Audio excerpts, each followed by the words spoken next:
everybody, and welcome to this episode of Thunderstorm. Today we are talking about The World Ends With You, a game from 2007? I am Kaznarious. With me is the nameless guest, and we're here to talk about a good game. A real good game. Let's just say that the star of this isn't going to be our thoughts on it. It's going to be why you should play it. Because you absolutely should play this good game. Nameless guest, where do we even begin with this? Well, I guess we should just start with context of right now. The sequel to The World Ends With You, 13 years in the making, or more. What a wait. Comes out, I believe, like 2 days after this video goes live or something? Yes, after a series of teasers of teases. Man, I remember being with you in the trenches, watching that fucking counter go down on the Square Enix website for the mobile port. Yeah, no, that was a bad feeling. That was oh awful. boy. Yeah, so The World Ends With You never hit any like big mainstream success. But like it's well known enough that like most people have, I don't know, heard at minimum that it's a good game. Yeah. I guess you can call it maybe a cult classic. I don't know if I would describe it as such, but sure. It stands to reason that if you're in that Square Enix JRPG sphere, you've probably heard of it somewhere. For reference, if you have played Dream Drop Distance, you have seen these characters. Mind you, in a world entirely separate, in a conflict almost entirely separated from the actual conflict of the game, but you've probably encountered these characters. Yeah, the World Ends With You characters are in Kingdom Hearts, the same way the Final Fantasy characters are. It really has nothing to do with their original setting, they're just there. Which, I mean, it's cool because Nomura, who is like the big guy of Kingdom Hearts, is the lead character designer of World Ends With You. He designed all like the main characters, but he was not in charge of like the story and plot, which is probably a good thing because Nomura can get a bit insane. See also Kingdom Hearts. Yeah. God. Boy. Another discussion for another time, my friend. Yeah, I sometimes love his insanity, but it is insanity. But no, World Ends With You was not like written and directed by him. He was just the main character designer, and that's, I think, Nomura's strongest suit. I really do like his character designs. Absolutely. Yes. In most capacity. I don't know which characters he designed. Obviously, like our main trio and probably most of the main villains, but a lot of side characters and probably like the background storekeepers he did not do. And I mean, to go along with design, I want to just lay out the fact that like you probably haven't played a game that looks like this. Maybe there's a bit of Jet Set Radio in there. There's the whole Persona 5 meme, which is bullshit. That's more with the new one than the old one. No, World Ends With You has a really cool style. It's definitely, like, it's an anime style, but there's, like, some of the ways, like, the characters' arms are drawn in the stylistic way. It's a bit different than, like, traditional anime. Very muscular at times, very edgy. I guess I would say. They have a lot of like sharp corners kind of in their designs at points, I would say. I mean, even our main character, if he were to strip away his fucking clothing, he would actually look like a noodle. Like his body makes no fucking sense. The game is pretty heavily stylized. That man is a cheese string come to life. Truly. But it's pretty cool. It's really fucking interesting to look at. I will say that, so The World Ends With You, I guess we should mention, has 3 different versions. Yes. It has the original DS version, which used like pixelated sprite in its art. And they don't look as good as the later two versions, but there is like a charm to it that I do like. Oh, certainly. There's the mobile port, which I will eternally be angry about because it came after a countdown, and everyone thought it was going to be a sequel, but it was a mobile port. This one kind of destroys a bit of the gameplay, but it does improve. Yeah. It improves visually and audio-wise because you have the full song tracks instead of just the cut clips from the original DS version. And then lastly, there's the Switch version, which is basically just the mobile port with a few extras. I believe. Yeah, I mean, I'd like to think that the sort of unwieldy combat of the first version of this game was kind of on purpose. And no, there's an on-purpose, almost thematic quality to the combat. We'll get into that. We're mostly just talking about. You know, you could argue that the phone port sort of took that away, but as a person who has actually played through the phone port multiple times, I can tell you that it's functional. It is functional, and you know, we could get into gameplay later, but right now, let's just put a blanket down on it. If you want to play this game, you know, you could look out and grab the DS version. I don't want to say emulation because it seems like a giant pain in the ass to play that game on an emulator. Yeah, one of the doesn't emulate well because of its heavy use of touchscreen.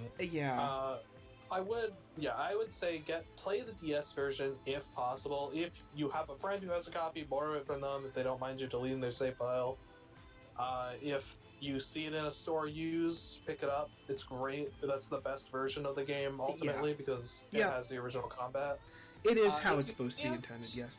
Yeah, if you can't and like whatever, play the Switch version. It's decent. I would recommend that maybe with the mobile port just because I don't want to. The Switch is a slightly larger screen than a phone. Well, so. Here's the thing. I think the mobile port is perfectly serviceable. However, for several years, here's the actual real problem with the mobile port. For several years, as iOSs continued to get updated, Square Enix just for whatever reason decided not to update the game, and so I owned this game. However, I could not play it after a while, and they only decided to update it to regular phones now because of, well, the giant, you know, the fucking sequel coming out and all this stuff coming out about it. So, a huge buyer beware if you do decide to go the route of phones, because after a couple years, it might not work. Yeah. And I think, you know, the Switch version, it's interesting because it's, even though I've played this game probably about 3 times before I played it on the Switch, it does actually have something new for a returning player, actually, in the form of co-op. Which it's totally worth it. And yeah, it's like, is it really worth it? Probably not if you've already played it. But I mean, if you've got another person to play with, if this is your way of getting somebody else into the game, it's not the worst experience in the world. I know that doesn't sound very, very glowing or convincing, but you know, I've had a relatively fun time showing this game to my girlfriend, and you've actually got a little bit of a moveset with each of the characters. It's not bad. It's not bad at all. But anyway, so yeah, go DS. Go DS if possible. Otherwise, the Switch on your own is probably the best outside of the DS. If you really want the gimmick of co-op, it can be kind of neat, but unfortunately you have to play with the Joy-Con controls, which feel bad, but whatever. Oh, I thought you were going to say, but unfortunately you have to play with the asshole friend of yours. Oh yeah, no, that's also no. Anyway, we were talking about before we got into the version debates. We were talking about visuals, and so yeah, no, characters are designed really interestingly.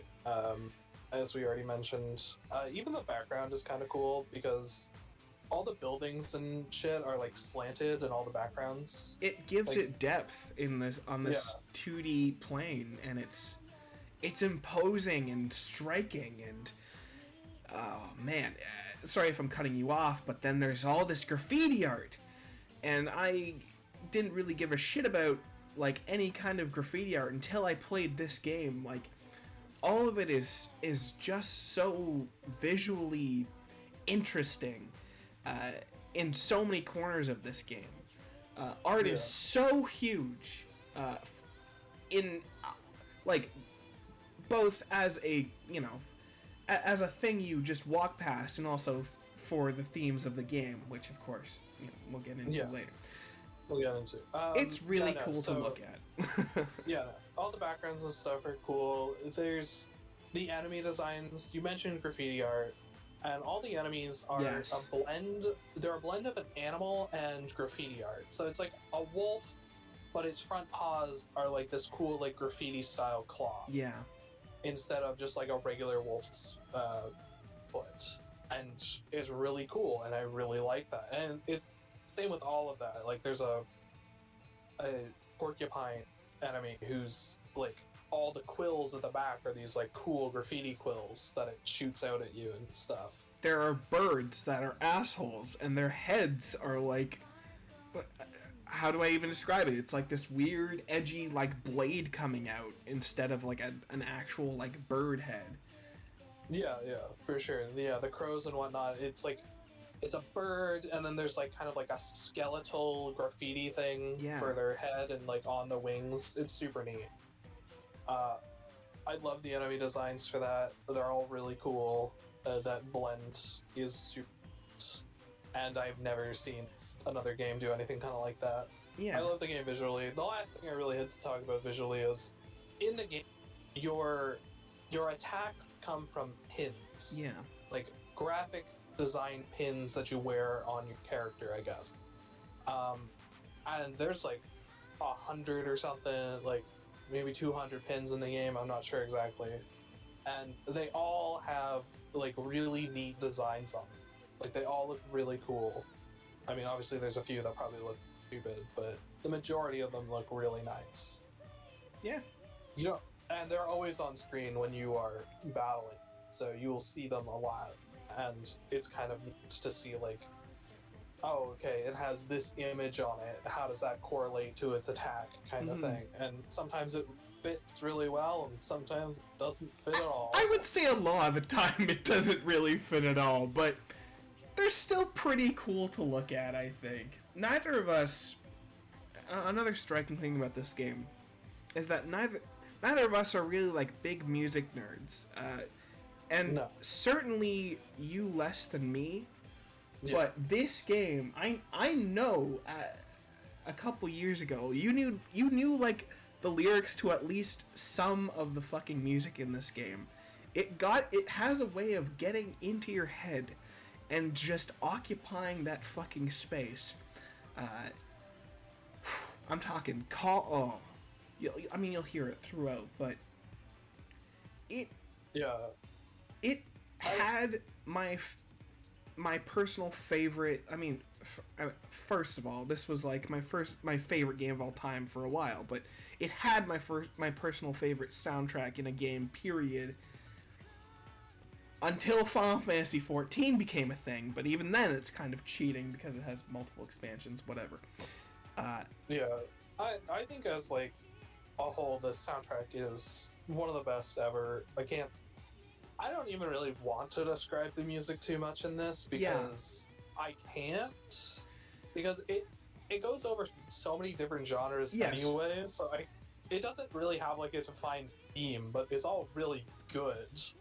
I would recommend almost just pausing this video and Googling World Ends With You soundtrack. I'm sure there's a playlist of it on YouTube to listen to the whole thing. Yeah, that's... of course the fucking is. Oh, yeah, man. No, yeah. I've seen that playlist a few times, and I've listened to it a few times. And I don't know.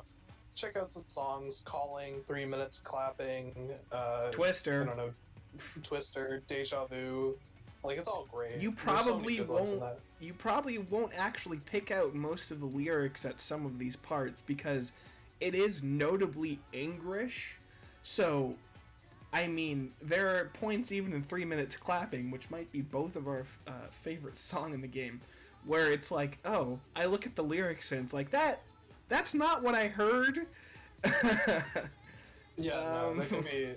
But that's music in general. There's always going to be some song where there's a lyric that just doesn't make any sense, but it's there. I would say sure, but I feel like it... I feel like it is a little bit more egregious here being English, but Yeah, it's still really in Japanese. Well, yeah, of course, but yeah. Again, as a whole, still a fucking knockout soundtrack. Oh yeah, no, for sure. Disregard the lyrics even.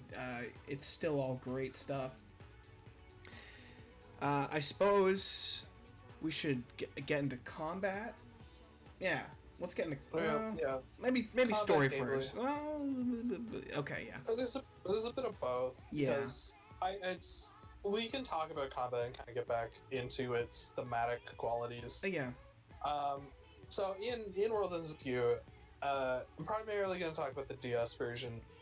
You control the main character Neku on the bottom screen using touch controls, and the various attacks you have are based on the 6 pins you have equipped. So you'll have a pin that's like, if you slash an enemy, Neku will run up and hit them. Or if you tap empty space, Neku will fire a bullet. Or if you blow into the microphone, the whole screen will shake and all enemies will take damage. Like, You're there's supposed a bunch of weird... They want you to scream into the microphone, my friend. That's definitely... There's one that does say blow. But they're the same thing, essentially. Yeah. And there's a bunch of different things like that. There's so many different moves. You can pick up enemies and, throw them against each other. Pick up cars, throw that shit, throw them together. Yeah, those are generally the same pins, but... Yeah. No, there's a bunch of stuff, and even in the same... category, there's different things. Like the ones that fire bullets, there's one that fire, spread bullets, just single shot. Mm-hmm. There's an infamous one that just fires like a big beam of lightning, and you can equip 2 of it, and because it recharges so fast, you can just non-stop spam this lightning. It's really powerful. And that's the bottom. But you also have a partner on the top screen. And your partner controls using the D-pad or the face buttons if you are left-handed, I guess. And you control them by you press the buttons in order to navigate through a combo string in order to deal damage to enemies. Now, and you get and you get at the end of the combo string there is a card. And depending on which partner you have, you use the card to do a partner-specific minigame, essentially, mid-combat, in order to gain stars, in order to use super moves. Now, just a little bit of clarification. So, Neku on the bottom screen will, you'll be moving around and, using all these different pins. Your partner, you're not moving around. They're, stationary, and you just sort of use a, several button combo on your left side or right side. If all of this seems incredibly cumbersome and confusing, it is. That's the point. Now, the partner you can set up to auto, but they don't work very well. Yeah, it is much better if you take control and actually play and actually work with it.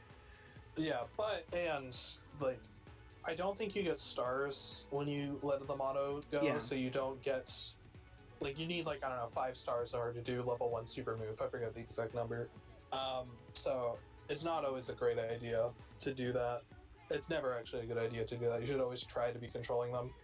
And then there is another mechanic, which is the light puck, which is when you do a combo as Neku, a ball of light flies towards your partner, and it will power them up. And then if they do a combo, the ball of light will go back to Neku and power him up. So you're not actually supposed to be controlling them both simultaneously all the time. You're more supposed to be focused on whoever has the puck and like alternate like that, while still doing like some minor actions even when the person doesn't have it. Yeah. Kind of thing. So it's not supposed to be two people playing. You could easily have two people playing The World Ends With You. It would be cumbersome because of the DS, but it would technically be possible. God. Yeah. But yeah, that's like... Sorry. That's like the general combat, is, you know, you're using touchscreens to fight enemies at the bottom, you're using D-pad to do combos against enemies on the top. You gotta do these well in order to build up power and the light puck in order to make yourself really strong. And if you do combos in the top correctly, you'll get super boosts. That's the general combat. It's really like frantic and weird and obnoxious to get used to, but once you do, it actually feels really good. Really good. Really, really, really good. Yeah. I guess we should mention, so the Switch and mobile ports, because they only have one screen, you only control Neku, and your partner gets turned into another attack you do. Yeah. So one of the partners is, if you tap an enemy, she'll show up and attack the enemy. Now, if you have your partner and Neku attack the enemy at the same time, which is pretty easy if you have them set up, like if you have a tap the enemy pin, yeah, as well as as well as your partner's tap the enemy, it's pretty easy to do that. But if they attack them at the same time, you build up a sync gauge, and if your sync gauge is high enough, you get to do the super boost. It's way less interesting because it's basically just Neku combat, but now you have another pin to work with. The partner just turns into a secondary pin. It's, you know, it's not as cool because it's not as like ridiculous, but it's still fun, and I won't say it's bad. Again, if it's your only option, the Switch version is a fine game that's really fun to play. Yeah. But yeah, no, that's combat. You can like alter the difficulty all you want, like in the game. The game will actually tell you to put it on easy sometimes because you suck so much. Yeah. Oh, but also that, no. Yeah. Because enemies drop different pins when you kill them, depending on what difficulty you're at. Yeah. And they have different like drop rates. So, if like the medium level pin will have like a 5% drop rate, but what you can do is you can actually lower your level in order to increase the drop rate, and you can engage in like chain battles where you do like 4 back-to-back fights in order to again increase the drop rates. And like these multiply on each other, so if you lower your level a bit and then do a big 4 fight, you get like a huge boost to your drop rates, and then you get all the pins you want. But if there's like a really good pin that for some reason is on the easy version of the fight, you'll swap it to easy to get that pin. But generally speaking, the best pins are in like hard and like the highest difficulty. I forgot that. I would say I wish was in more games, but I don't know if I mean that. Because, I mean, combat in The World Ends With You is just so unique that, like, it, even when you're grinding, like, it's relatively fun. I'm having a good time, you know, blasting through all these enemies. Yeah, it's a fun game that, like, it takes a bit getting used to, even on, like, the Switch version that's, like, a bit easier. Oh, the Switch version for sure. Like, I wasn't around you when you were playing it, but every time me and my girlfriend played the Switch version, she had to just straight up, like, call it after, like, an hour and a half, because her fucking wrist would get, like, a little bit cramped after a while. Like, it's... well, that's... I should mention, so touch controls are generally how you play the game. But if you dock your Switch, then you do the touch controls using the pointer of the Joy-Con. Yeah. And that's the only way to play it co-op, is that both of you have to have the Joy-Con. And it feels like garbage, because it's like, okay, I point at the enemy, I press the button, I splash down, I release the button, and that's slash. Whereas, you know, on touchscreen, I've just touched and slashed with my own finger. No problem. It's a far bigger ordeal, the controller. Much more annoying. That's the trick with this game, is that it was never meant for controllers, so you have to integrate that touch system, no matter how unwieldy it is. You know, after a while she got used to it, but we have to take frequent breaks, which is pretty lame. I guess in some roundabout way you could say that the game is like pushing its thesis onto us by making us stop playing it in some 4D chess move. In making the controls shit. It definitely isn't, but Okay. So I pretty much think the only thing left to talk about is the story, yeah. which is fantastic. Which is fantastic when we tell you that it starts off with a boy with amnesia. Yeah. Okay, I'm gonna say now, this is where the spoilers begin. If you are at all interested in playing through World Ends With You, go play it now. Yeah. Just as a final thing, if you're gonna play Neo The World Ends With You, don't, and play this instead, dear God. Well, no. I mean, you play this first. That's what I meant.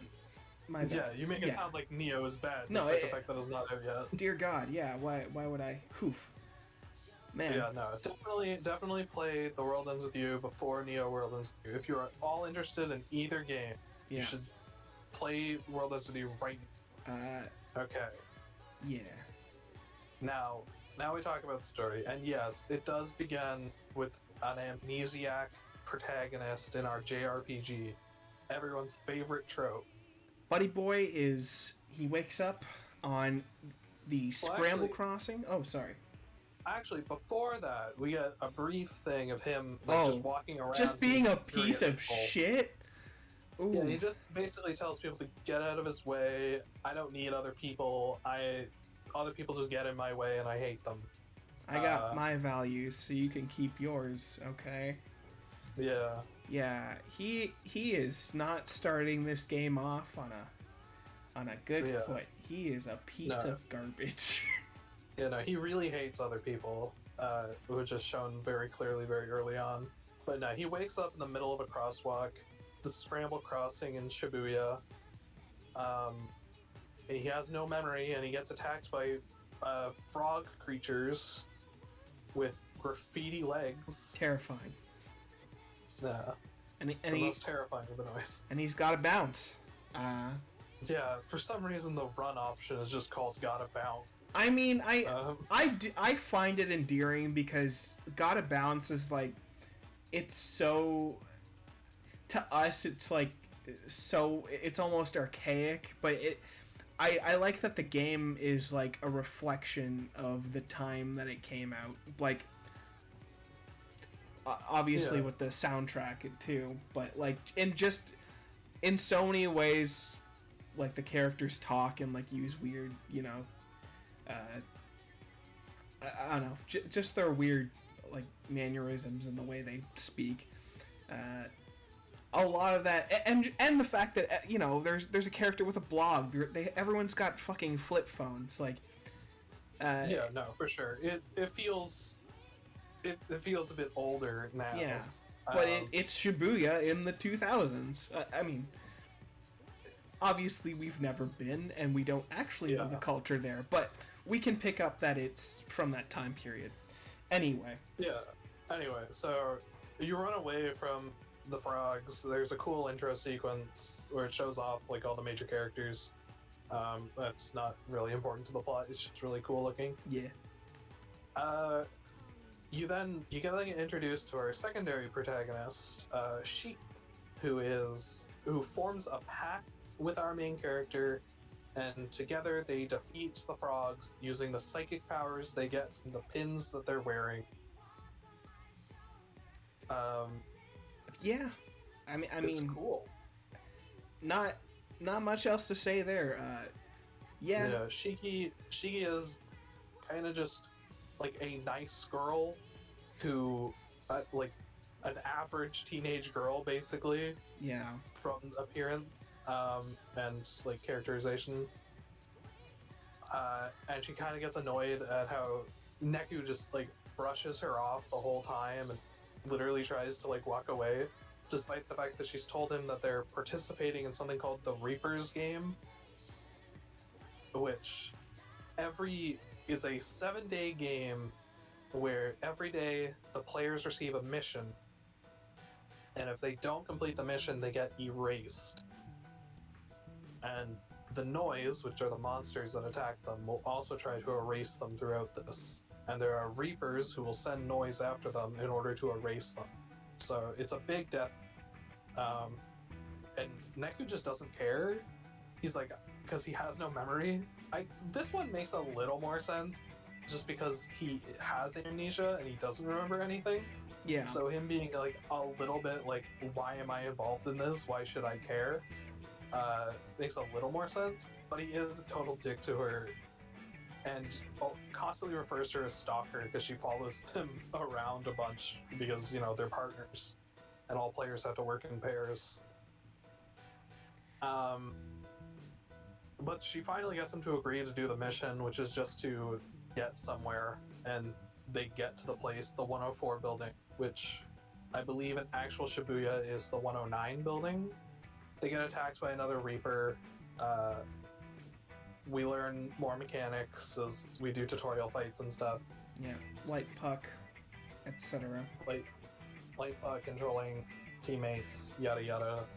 For the most part, day one is just, you know, Shiki is a little annoyed at and trying hard in order to, you know, get Neku to work with her, and Neku just not having any of it.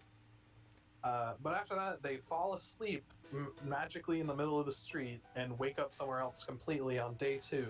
We meet our other, like, the other team that our main characters work with at that point, which is Beat and Rhyme, who are just another set of players. Beat is kind of this, like, dumb idiot who, you know, speaks in, like, I don't know, gangsta talk or whatnot, and Rhyme is this, like, nice little girl who is teamed up with. Unfortunately, what a shame for her. Truly, but like, Rhyme constantly like, we should work together, but because Neku's a piece of shit, Beat's like, fuck you, we're not working with you, and he just leaves. And Rhyme obviously goes with him because partners. But day 2 has a very like important moment where a Reaper tells Neku that she will let him leave the game, like exit the game, he can be done with it. All he has to do is kill Shiki, the person that he's working with, to win the game. And he does. Yeah. He just straight murders her. There's like an animated scene of him using his psychic powers to choke her. It's kind of fucked up. I played this game when I was 12. Yeah. After that, you wake up in day 3 and Shiki's not there, but this is a misdirect. She is there, and they do this a lot. Well, they'll skip to the next day, and then in the next day, they'll show us what happened at the end of the previous day. It's a bait and switch. Yeah, it really does work for this game. Oh boy. Yeah. But anyway, during that altercation, another Mr. Hanakoma, or just Mr. H, shows up. He calls himself like a guardian in the game to make sure people aren't breaking rules. And it turns out the Reaper was just like, yeah, I was tricking him. And after he did it, I was just gonna kill him. It's like, great. Technically, it didn't break any rules, so, you know, whatever. I guess. But Mr. H tells the Reaper to leave, and she does. This is a Reaper that shows up throughout the game. She's like a minor side character that shows up constantly, her and her partner. You can almost think of them as like the Team Rocket of this game, I guess. That's actually a really good comparison. Except they're actually competent. Yeah, more if Team Rocket actually like on the side killed and stole Pokemon from people other than Ash. Yeah, basically. And they're cool characters that we won't get into very heavily, but they are fun to see throughout the game. Yeah, I mean, for most of these characters, it's like, you know, you'll see a character, you'll see like a one-off character one day, and you'll see how they progress week to week, and it's very, it's cool. Mr. H shows up and he stops that whole thing. And he explains some stuff about the game to Neku and Shiki, and he gives Neku his like the first major piece of advice that builds on like the game's main themes, which he tells Neku to trust his partner. Especially in the Reaper's game, that's the only thing that he can really trust is his own partner, kind of thing. And Neku wasn't. Because if he was trusting his partner, he wouldn't have just tried to kill her for a chance to get out. And this leads into like the general theme, which is, you know, interactions with other people are good, and you can't like shut out everyone, which is what Neku is doing at the beginning. And this is like the first major step. In order to, before you can let everyone in, you have to at least let one person. And that person would be the partner in this life and death struggle. So that's kind of like the first major thing. It's like the big thing where you go like, wow, Neku's kind of a selfish piece of shit. Yeah, but I mean, at the very least, at that moment, like that is like the worst point for his character. Yeah, Neku only improves from there, really. And it's like, he's like, okay, yeah, maybe I probably shouldn't try to fucking murder the person who's trying to help me. And he kind of, well, he doesn't immediately get his shit together, but like, the seeds are there. He starts being less of a piece of shit. Yeah, no, throughout week one is very much Neku learning to be a good person. And then other weeks are more about like testing that, I guess. Because in week one, on day 3, Shiki has a thing where she says, you know, some people just need someone to listen to them. Like, you don't need to solve their problem; they just need to vent the problem to them. And because this influences Neku in like later points in the game, where he just decides to help people at random for like no benefit to himself. It does ultimately end up benefiting him because it's a video game, but it's the stuff like that is all throughout week 1. So day 3 is ultimately pretty. Day 3 is that I mentioned. You help out a person whom you normally wouldn't, and this nets them a benefit, and they clear the mission with the help of. If they don't clear the mission, actually, Beat and Rhyme clear the mission. But only with your help, so it's all fine. Yeah, I don't know why I was gonna say something about 777. It doesn't fuck. Yeah, he's just a guy. 777 is another Reaper, but this is where we learn that Reapers are like they're in the real world as well as in the UG. Yeah. The way the game works in that you're on like a separate plane of existence that's like overlapped with the real one. So no one can see you, and you like phase through all the normal people, but you're still like in the same world as them. Kind of thing. And Reapers are able to, you know, swap between those two. So 777 is a like important indie rock artist in the normal world, the RG they call it, and he's a Reaper in the UG, which is where you're playing the game. And in both of the Gs, he needs his fucking cough drops. Yeah. God. But yeah. So, like, throughout week 1, we learned stuff like that. And at the end, because Beat and Rhyme, you clear it, and Neku decides to stop being such a piece of shit, and he's like, fine, we'll work together with Beat and Rhyme. They do seem good, and I think we can kind of trust them. Like, he's starting to kind of trust people. And then day 4 hits, and day 4 is a killer. It has the easiest mission. The mission is just to get somewhere with no time limit, which is weird, because most of the time it's very strict time limits in order to do a thing. But it's just to make a 10-minute walk with no time limit. That's when you get introduced to some more mechanics, like the shopping mechanic, where throughout the game, this is a gameplay thing we didn't mention, but your equipment is just clothing. It's just normal clothing. And the limiter of what equipment you can wear is called bravery. So a character can wear any piece of equipment and it will give them the bonuses as long as they're brave enough to wear it.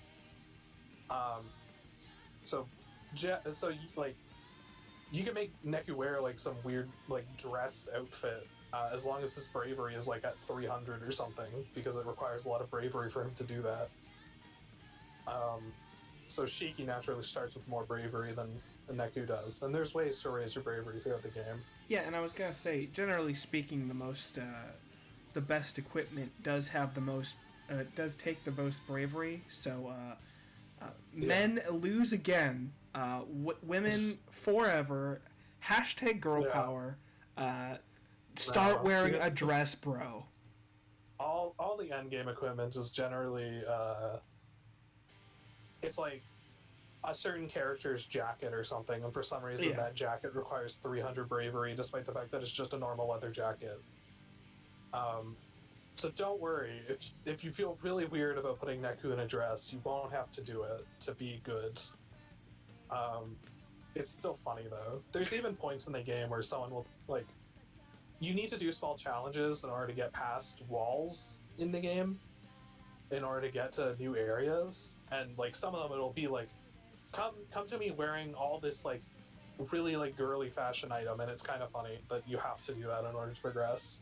Or one of them it'll just come to me wearing all like this game's version of Walmart style clothes, like really low end stuff that's like someone who cares about fashion would be embarrassed to wear. That's the thing that happens at one point. But yeah, so clothes are just your general stat boosts, and all the pins also have brands attached to them. And if you do well in combat, those brands become more popular in the area you're doing combat in. And if your pin is popular, then it gets a damage boost. And if your pin is unpopular, it gets a damage penalty. It's really not that important to system, because for the most part, if you really want to abuse it, you'll just do a couple of fights before you fight the boss in order to adjust the brands that you really want. But for the most part, I've never had to like worry about it. And the game does kind of force you to make a pin popular to show off this system. Oh yeah, it does that. God damn, the red pin section was so fucking annoying. Well, it wasn't. It was a minor setback, but it's like, oh great, I have to do this one section with my movement speed like a goddamn truck. Oh, very nice. Yeah, that's always fun. But so like that's just a mechanic in the game, and like it's fine. Anyway, you go through this day, you get to the end of it. It's just, again, it's a short walk. And right at the goal, the Reapers have set a trap, and a noise tries to eat Beat, but Rhyme pushes him out of the way, and Rhyme dies. On like day 4 of this game, you're maybe like 3 hours in, and one of like our main characters just sit right then and there. Bye. Yeah, so Beat is kind of fucked. Yeah, Beat is fucked because it was stated that an unpartnered player will die in like 7 minutes afterwards, and the Reapers are there, or Team Rocket Reapers are there, kind of laughing at us. And we defeat the big noise, like we're fine. And Mr. H shows up and he's like, I can do a thing to keep you alive, Beat. You have to come with me. And he does. Shiki is obviously Beat is like super upset about his partner dying, especially because we later learn that Ryan is his sister. She just doesn't know that because of reasons.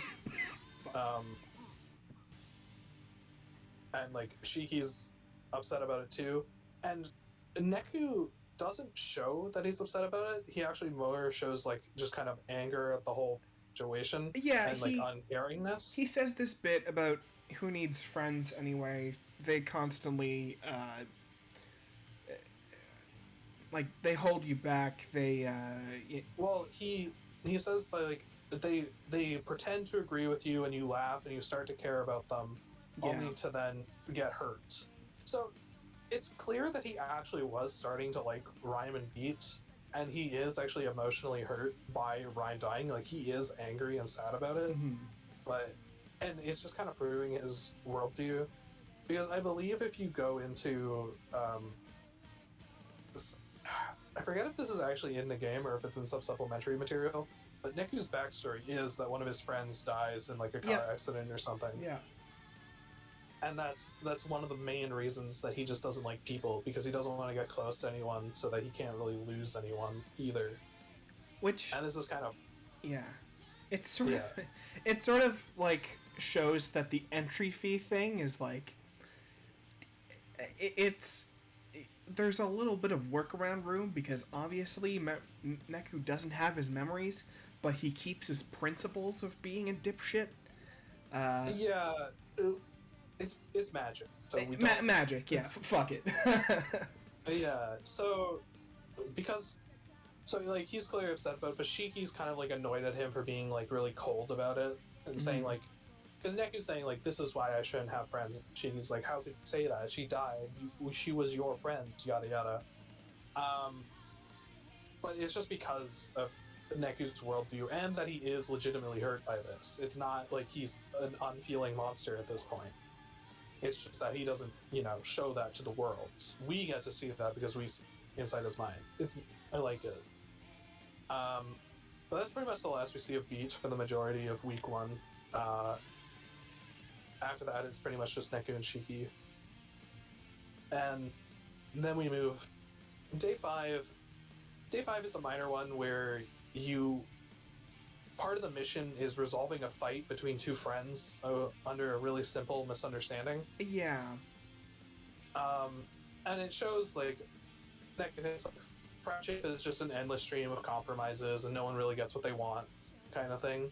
Like, why would I be friends with someone if they're just going to hold me back? Is his like end state here.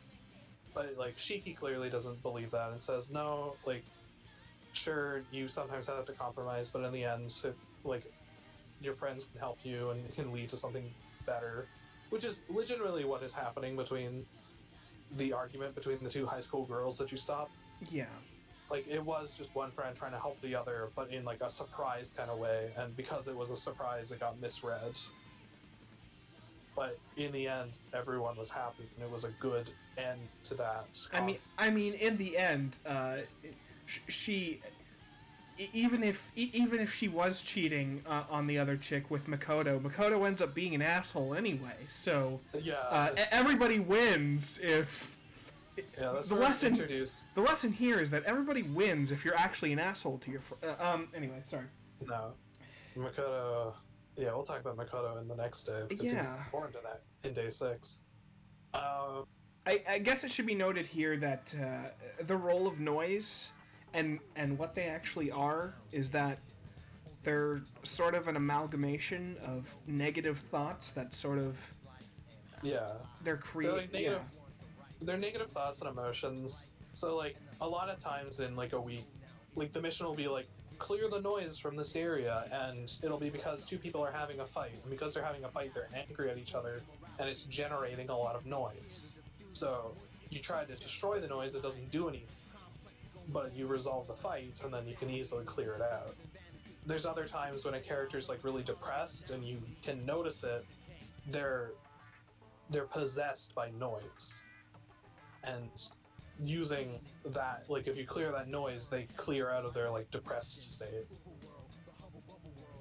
which I guess we never mentioned in the game. You can read the minds of all the normal people. Yeah. Using you have a pin called the player pin, which is just like a special pin that all the players have, and it allows you to read people's minds and it allows you to see noise. It's honest. It's all fluff. Yeah, it's all fluff, but it certainly makes the world feel like a world. So I guess it's nice that it's in there. I do appreciate it being in there, and like, I don't know, the one-off times where I'll like go over somebody, it's like, man, I really need a hot dog. Hot dogs are life. And it's just like something weird or something, yeah. Most of their thoughts are pretty vapid, but it can also kind of blend into like the theme of opening yourself up to other people. Sure. Like, a large theme of the game is that other people's opinions and values are, valuable and worth listening to. So having the ability to read other people's thoughts kind of leads into that a little bit. It never comes up fully. It's mostly a problem-solving tool. Like, yeah, you get later the ability to like send thoughts into people's brains in order to solve problems by using a meme. Yeah, they call them memes, but they actually kind of use the word in its appropriate usage. Yeah. But yeah, so like, there's a guy who's like, oh shoot, I need to get that thing, but I forget what that thing is, and then there's like a bunch of memes that you can send into his brain, and you're like, oh yeah, it was that thing. But if you send the wrong one, then he just kind of screws up. Yeah. Then he invests thousands of dollars into Dogecoin, and you sent him the wrong meme. Yeah. Truly, but that's just another mechanic. It's cool. It's fun to do, but it's not like huge. And there's always just like one right answer. It's not. You just have to find the right meme to give people. But yeah, day 5 ends with the game master showing up. He is the guy that's sending out the missions per day, and this guy is weird. So the game, a lot of like important characters are kind of like artists in the game. This guy in particular is a chef. Kinda. He makes a lot of food puns, and he constantly talks about cooking. It can be assumed if he's not a chef, he's definitely eaten a chef. Yeah, for sure. He makes a lot of like food puns, and he's like really interested in Shiki, our partner, who he like constantly talks about her being like really jealous. Ah, the delicious envy. The charcoal black envy of her soul. I hate it. Yes, how people talked in the 2000s. Yeah, this guy's weird. He's weird and not that important, but he's like really invested in how jealous she is, and for some reason this gets him off. It's strange. Gets him off or makes him hungry. Honestly, probably both are the same thing to him. Yeah. But like he says, one important thing he says that even if you are returned to life, you'll still be the same person and nothing will change. You'll still hate yourself. And this is big to Shiki's character development. She kind of runs off crying at this point. But Neku latches on to the one word of come back to life. Because somehow Neku didn't realize, playing the Reaper's game, that he was dead the whole time. Whoa! What a shock, yeah. The Reaper's game is a big contest to see who gets to come back to life. And there's always an entry fee, and that entry fee is whatever you value the most. With wiggle room. Yeah, with wiggle room. But Neku is such a self-centered person. His entry fee was kind of like his own identity, which is his memories and shit. Which makes sense. That I can understand. Yeah. Other ones are a bit...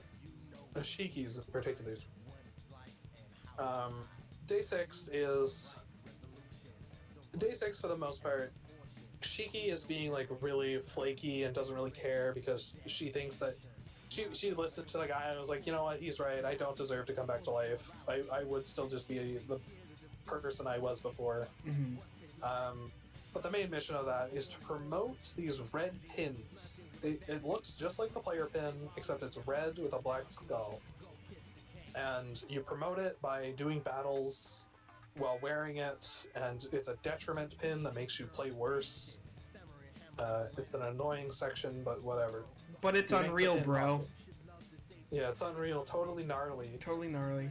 Come get some hot stuff. Come get some hot stuff. Yeah. I hate that. Hoo boy. Yeah. So that's where the side character Makoto, who's the promoter of the pin, and you have to help him out throughout the day. It's weird. Yeah, and that's... sorry, it should also be noted that Nao and Sato, I guess that's their names. Yeah, Nao and Sato show up. They are just two kind of dumb people that really love each other. And they're alive, most importantly. They are alive. You know something, when they actually show up... They die enjoying the game. Yeah, they die enjoying the game. And my first time playing the game, like, they show up literally in, like, 2 scenes in week 1, and I'm like... when I realized that, I'm like, oh, shit. Okay. Yeah, they died, like, 2 days after you see them in day 6, basically. Yeah. Or they died that day, or the next day, actually.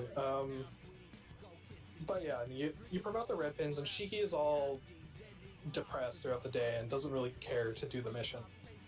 And that's when you see another Shiki, but alive.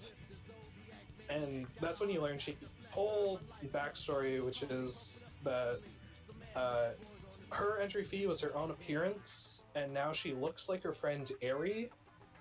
And she's really jealous of Eri, because Eri's like a really good fashion designer, and that's what Shiki wants to be. And one of the last things Eri said before Shiki died was, maybe you're not meant to be a designer, because Shiki's really good at sewing, and she makes all the clothes, kind of thing. Yeah, I think it should be noted that, like, the thing she valued most wasn't just her appearance, it was like her own individuality. And like this, I think this, like, them turning her into her friend Eri was like their way of like taking that away from her and, like, I don't know, weirdly fucking with her on like an emotional level. I admit this one's a bit weird, and her explanation of it isn't great. Basically, just think of it as like an ironic punishment, where it's like, oh hey, you finally got the thing you really wanted, because she always wanted to be Eri, popular and pretty and really good at fashion designing, but it didn't change who she was on the inside. So she's still just Shiki, and she still hates herself for being Shiki. Yeah, it turns out that the Reapers game is actually just a great tool for character development. Funny how that works. That's literally what it is. That's unironically what it is. Yeah. But Neku is actually, like, a surprisingly really nice person at this point, and actually kind of, like, gives Shiki her own self-worth back through, like, conversation and a pep talk. Is actually really nice and really cool. It was you should be happy that you're jealous of her, because it's something to strive for. Yeah. Right?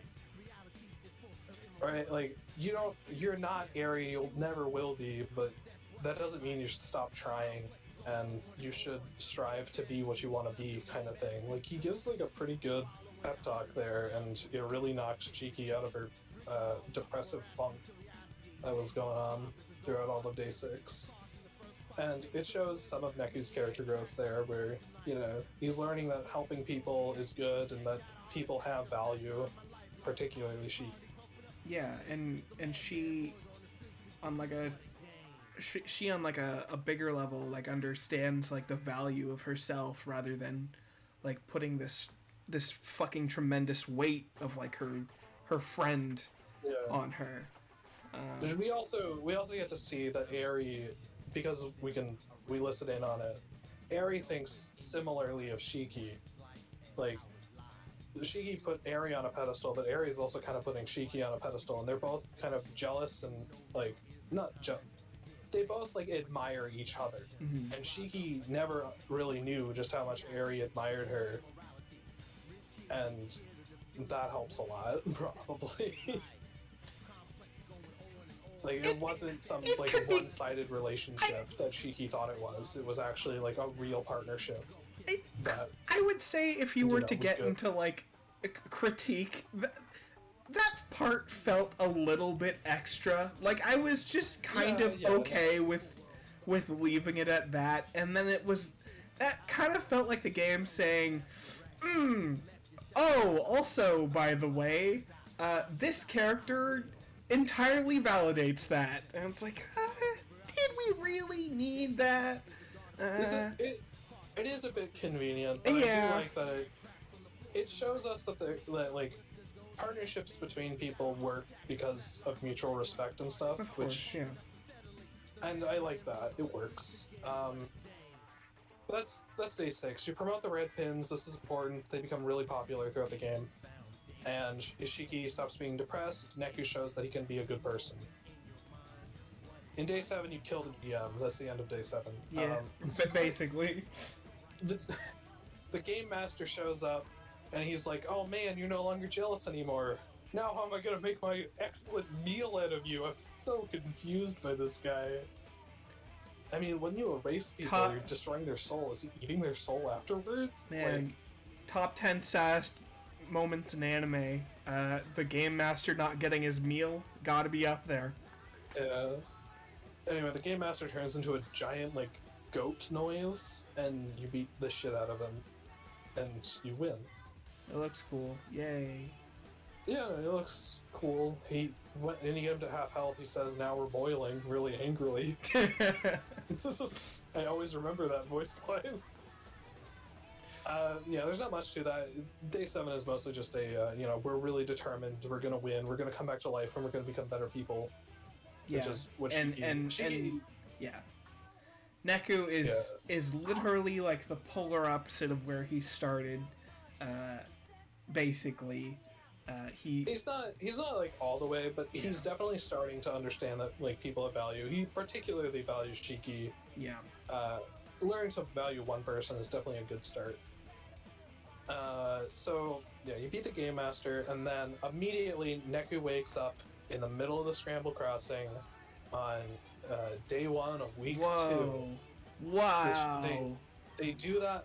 They do that thing again where they just immediately skip you past everything, and then later tell you what was going on. This part, when I was a kid, it was the coolest shit ever. I literally thought week 1 was just the end of the game. Yeah, you were like, well, that was really short. But no. It was kind of fun. Like, I guess I could, like, go back and do extra shit with the pins. Hell no. You're 1/3, bro. I guess we should mention in day 7, Beat is trying to do something, but it's not stated what. And he goes to the Team Rocket guys and asks them, like, "How do I do this?" Which is, like, really reckless because they could easily just delete him at any moment for free. But the one that's, like, really laid back and doesn't care is like, "No, I'll answer your questions. It might be fun." So, not going right into day 2, actually talking about what's happening. Neku, Shiki, and Beat all end up in a big white room where the conductor shows up. He calls himself the conductor. He's the one kind of, like, in charge of making the game run smoothly. And he says that only one person gets to return to life in this particular round, and that person is Shiki. And Beat then asks him if he can become a Reaper, and the conductor says yes, and Beat becomes a Reaper. This is a very, like, strange turn for Beat, because he was very angry at the Reapers for murdering his racing rhyme. Yeah. So you're really lost about that. And then Neku is offered, he can be a Reaper, he can play the game again, or he can die. Those are his choices. So he decides to play the game again because he made a promise with Shiki to, come back to life and meet up. Yep, and they have this very touching end where it's like Shiki goes off into the white light or whatever, assumedly to go back. She's floating up as they, like, reach out to each other as she, like, slowly fades away. It's cool. Then then we learn, so because week 1 is over, Neku gets his memory back because that was his entry fee for week 1. And he learns that he still doesn't remember how he died. How he died is still not there. And the conductor's like, I gave you everything back. If it wasn't there to begin with, if it's not there, I never had it. Sorry, bro. So Neku still doesn't know how he died. This is obviously an important plot point.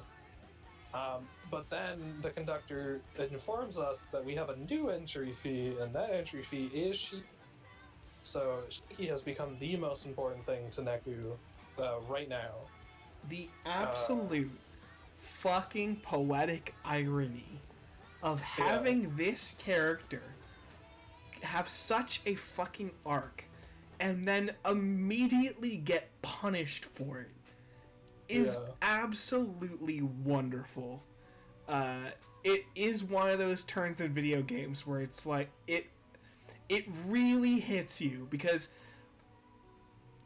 like we've seen Shiki's character arc. We've seen these two bond, and to have Neku start to see the value in people and then immediately just fuck you. Bam! Just it's a great test of what he's learned, and it dials up the stakes of week 2 so much. I mean, you know, it's one thing to, you know, death game, but like now it's death game, and also you have another person you're fighting for. So Neku is really hyped, not hyped, but really like amped up in order to win week 2. He's like super focused on it. Mm-hmm. So like he immediately runs to try and find a partner. He gets attacked by noise, as happens at the beginning of every game. And this kid named Joshua somehow forms a pact with him without even Neku accepting. Like, there was no mutual agreement, the pact is just made. And this, you don't know why this happened, it actually happens completely randomly. And so now you have this partner named Joshua. Joshua is a little prick. It should be noted, Joshua is a fucking asshole. You and I can sort of appreciate enigmatic dipshit characters nowadays, but man, he turns it up to 11. One of the first things that happens with Neku and Joshua is that Neku tells Joshua his story and why he's fighting so hard, and Joshua is basically like, let me fucking play you the world's tiniest fiddle, or a violin. A violin. Fucking Plural. Everyone gave up something to be here. You're not special. How about we play this fucking game?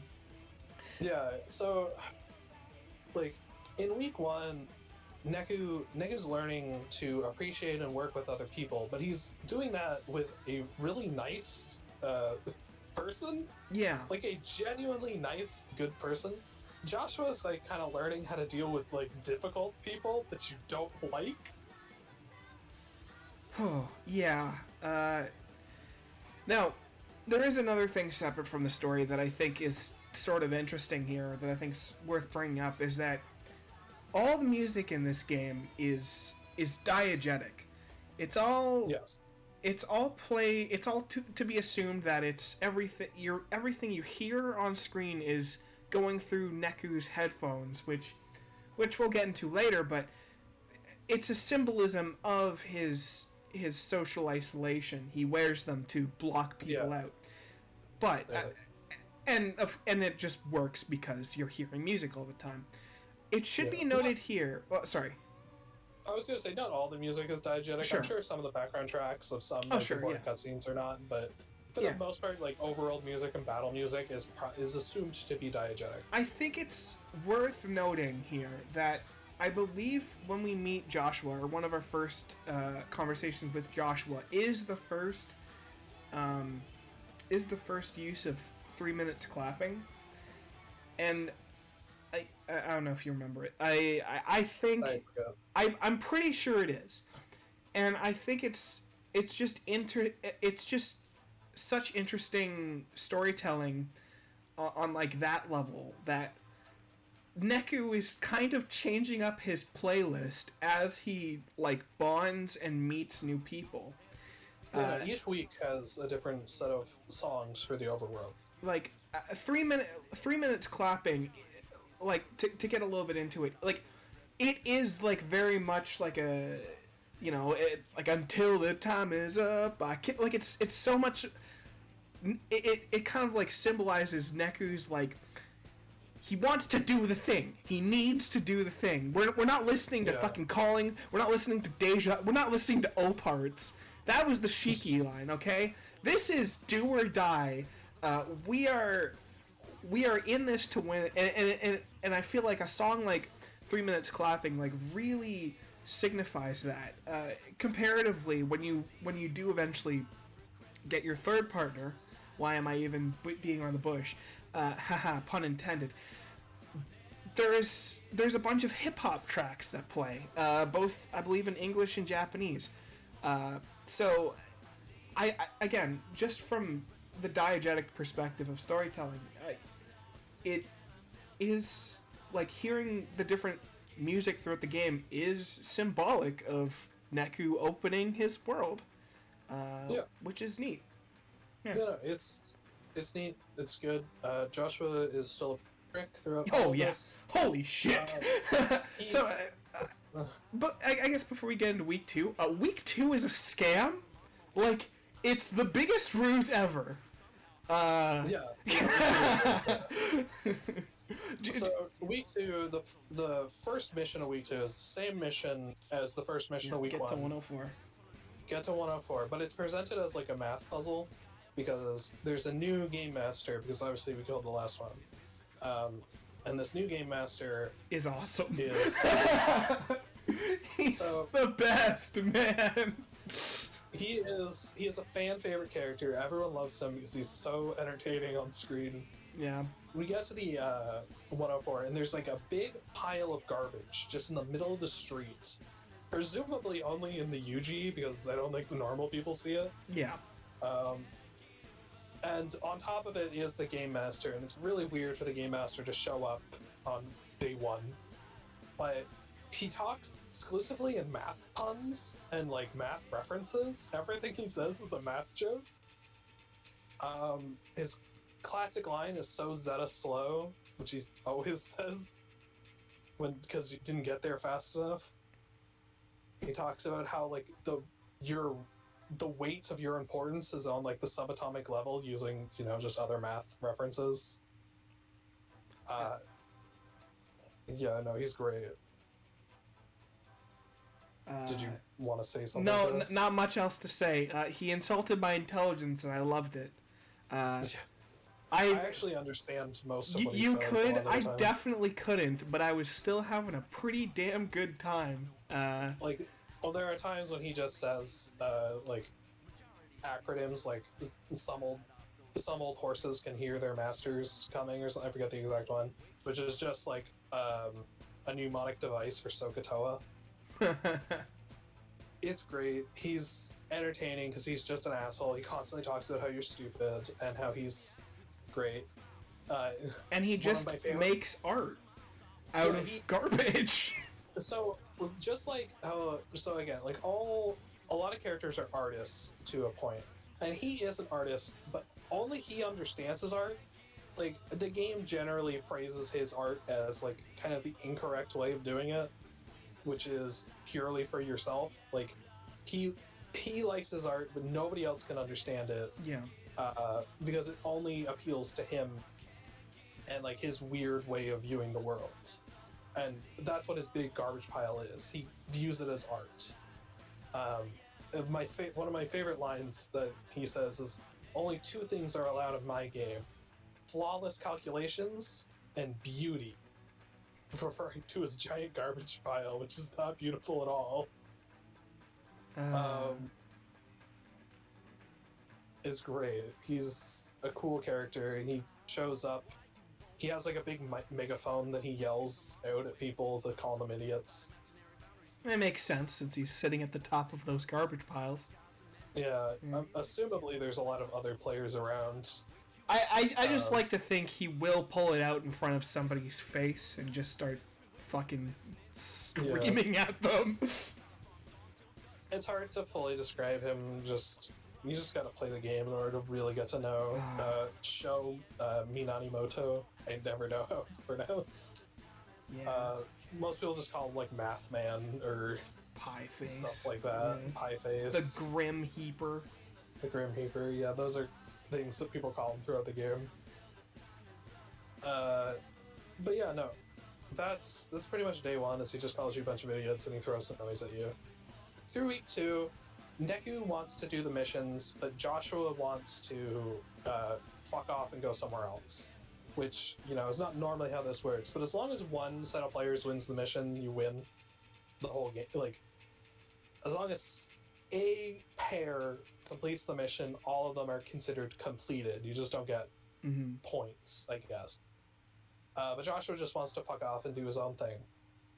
Neku obviously not into that, because if he doesn't win the game, Shiki is dead just like he is. It ain't good. Yeah, there is a pretty important point. I'll just skim over it. Where the mission is to win a special pin in 10-pin slammer, and you have to play the most high stakes game of 10-pin slammer, not just for your life, but for Shiki's and everyone else's, and you lose. And Neku has like a brief moment of, oh god, it's all gone to shit, and then out of nowhere, the dude from the fucking first week who felt sad for Makoto's totally gnarly grandpa shows up and wins the tournament. Yeah, but he wins. He wins because Joshua sabotaged the other guy's pin. Yeah. So Joshua's shown to, like, he's smart throughout this. He's smart, but he doesn't care about the whole thing. He also mimics a lot of Neku's earlier sentiments throughout the week. Yeah. Like, Joshua will commonly talk about how, like, other people's opinions are worthless, no one can understand another person, so it's pointless to even try. Which is exactly how Neku would have thought in the first week. Mm-hmm. And there's a lot of internal dialogue where Neku will be like, yeah, I agree with that, except... And it'll, like, do a flashback to an experience with Shiki. To show that, like, these are Neku's, like, old thought processes. And he still kind of agrees with them to a point, but he's changed. He's changing his mind and he's becoming a better person. Yeah. But he's always being tempted back to the old ways by Joshua, I guess. And an important part that happens there is that, Josh says you can't... It is impossible to completely understand somebody. And Neku agrees, but he still sees the merit in, at the very least, trying. Which I think, actually, weirdly in microcosm, just sort of sums up Joshua and Neku's relationship in hindsight. Yeah, a little bit. But, so, eventually in the week, the Game Master just stops giving out missions. I think this is, like, day 3, he stops giving out missions. He only gives out 2. Mm. Because he's just a weirdo who kind of does his own thing. And a lot of other Reapers are kind of pissed about it. But, so Joshua takes this as an opportunity to trick Neku with a fake mission to finally go to the place Joshua wanted to go, which is Mr. Hanakoma's cafe on Cat Street. And there we get to learn a bit about Joshua, where Mr. H tells us that Joshua has always been able to see the game, like, even as, I guess he was like a psychically gifted kid, and he could always see the game, even as an alive person. And he thought it was really cool. And he can be a bit difficult to work with, but, you gotta. He's your partner. You gotta trust your partner. And this is where we learn an interesting thing in Neku, which is he's a big fan of Cat is an artist in the world, and Neku's like his biggest fan. And Neku believes that he's living by Cat's philosophy of like live every moment to its fullest. Give every guy. Oh. Live every moment with everything you got, or something like that. It's so fucking generic that it can be interpreted in so many different ways. Yeah, Neku interprets that as like, fuck other people, I will do what I like to do, like total selfish. I'll do things for my own benefit and for my own enjoyment, and I don't really care what other people have to say about it. Mr. Hanakoma basically tells him, I think you're misinterpreting that. And that's when he gives us the tagline of the game, which is, the world ends with you. He says, like, the world ends with you. If you want to live life to your fullest, you got to expand your worlds. Yeah. Which is basically saying, just focusing on yourself, you're going to have a small world, you're going to have a small worldview, and it's not going to be a very interesting life. Whereas if you meet other people and you try to understand them and their points of view, your world will broaden. You will learn more about yourself and other people, and your life will actually be better. I do want to take a moment on this point, because it's like... Yeah, no, it's the core theme. It's the core theme of this game, and B, I think it's... When I think of like the demographic of like a JRPG video game, it was kids like us in elementary school. It was, it kind of not necessarily loners, but like just presenting the idea of, hey, here's a story about like a person like gradually like understanding people and accepting like different people's individuality. I just think, and obviously gaming has like changed to like this esport thing in the media, but like it wasn't always that. There was always the stereotypical idea of like the loner nerd, but I think this game and its message, I don't want to say it like left an impact on me, but like it's it beats you over the head with it, but it's also really good, I would say. For I don't know, it's anything but subtle, but I get why. I get why you would make a game telling your audience to like find other people, because like that's life, man. Like for sure. I'm not gonna sit here and talk about the world ends with you alone. Like I don't know. It's a fucking easy to parse message, but that doesn't make it any less meaningful. This is the point when I tell you to find your loner family member and make them play this game. Not actually though, but anyway. Yeah. I mean, I'm not a particularly social person, but I have taken some messages from this game, and I don't try to write off viewpoints that I don't necessarily agree with immediately. I do attempt to understand why someone would think something that I think is wrong, because understanding why they think that is a good thing to do, right? Understanding the opposition's thought process. It's the first point. It's the first step in either changing their mind or coming to a compromise.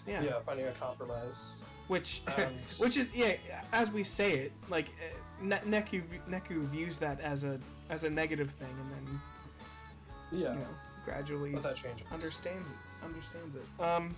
And so now that we're on that, I want to talk a bit about some of the thematics that appear in gameplay. Sure. So in the combat, controlling two people is difficult, just like working with other people and understanding other people is difficult. Yeah, and all your partners will have different movesets and combos. Yeah. This also translates over to the Switch and phone versions of this game. Yeah, for the not record. as well, but it's well, still yeah. there. Yeah. All their partners play differently in both versions, and so, like, you get used to playing with Shiki, and you understand how Shiki works, and then you get Joshua, and Joshua plays completely differently. He has different movesets, and does different attack, and even has a different way of gaining stars. I prefer his way of gaining stars, but that's not the point. And, like, that's symbolic in the combat. You get used to Shiki, and then you switch to Joshua. It's difficult. There's a learning curve to it. Mm-hmm. And just like understanding people is difficult, but eventually you learn to understand different people as you get to know them. It's neat and interesting, and the game beats you over the head with its theme constantly. It is not a subtle game. So throughout week 2, for the most part, Joshua has a tracker, and he's looking for the Shibuya River, which is where the composer is. The composer is the person in charge of the game. For reasons later, I'm not sure why Joshua was looking for the Shibuya River. It feels like he would already know it, but that's besides the point. Yeah. But the tracker leads you off on, like, various other things, and you find different sources of energy, such as the red pins are giving off some kind of energy, and the red pins are soaring in popularity. Important plot point. And you see that our main villain has, like, there's a new noise that shows up in this week called taboo noise, which will attack. Normally, you only engage fights when you choose to engage fights, but taboo noise will engage fights with you against your will, and they're really hard to beat. Also, you can only damage them by working with your partner. They do not take good damage unless you're working with your partner. So, more thematic relevance. These are things that happen in week 2, because most days are not that interesting to directly talk about. So yeah, the game master is the one releasing this taboo noise, and you see him painting like a sigil to create taboo noise in an area at one point. The big thing you find throughout the week is that you can scan Joshua. Normally you cannot read the minds of players or reapers, but for some reason you can read Joshua. And every time you do it, you see a snippet of how Neku died. So there's, like, multiple variants of it. One where you just see him looking at the mural. Like, it's just Neku staring at a mural painted by Kat. Again, the artist that he really likes. And that's it. In the second one, you see Joshua running at Neku with a gun and shooting him. So this is, at this point, Neku's like, Neku believes Joshua is the person who killed him, which is a pretty big deal since he has to work with him for the whole week.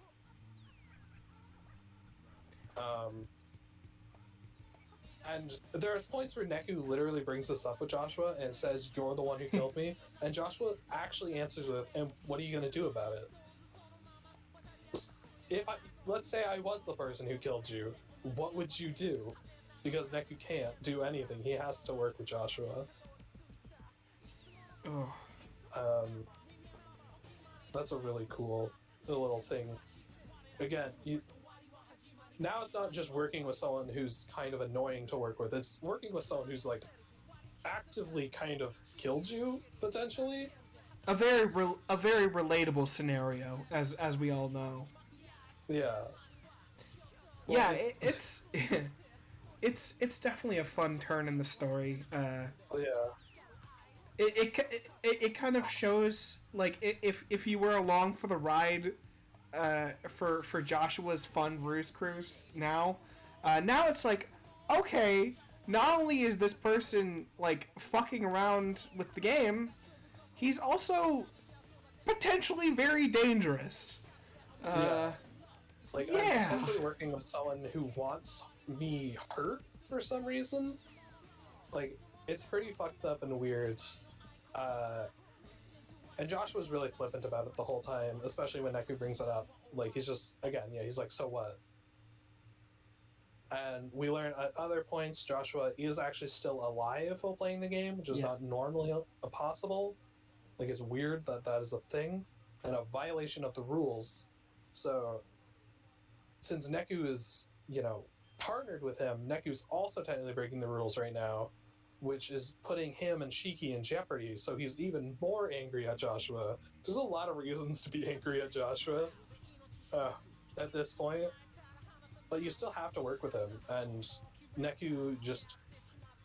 the only person Neku seemingly respects is Mr. Hanakoma for some reason, and takes his trust your partner advice to heart and continues to work with Joshua throughout the week. Mostly doing nothing because there's not that many missions, because the game master just doesn't send any. And Joshua, well, again, at one point outright tricks him. I don't believe he tricks him again. I mean, well, the trick on the trick mission is that sense, yeah. The trick is that Joshua sends a fake mission to Neku with like a really short time limit, and that is what makes Neku go to Cat Street, where they meet up with Mr. Hanakoma the first time. And oh, and throughout the week, I completely forgot this. Oh yeah, Beat. Beat is a Reaper, and Beat attacks you at several points because he's been ordered to kill you. He never finishes you, even though he's stronger than you because he's a Reaper.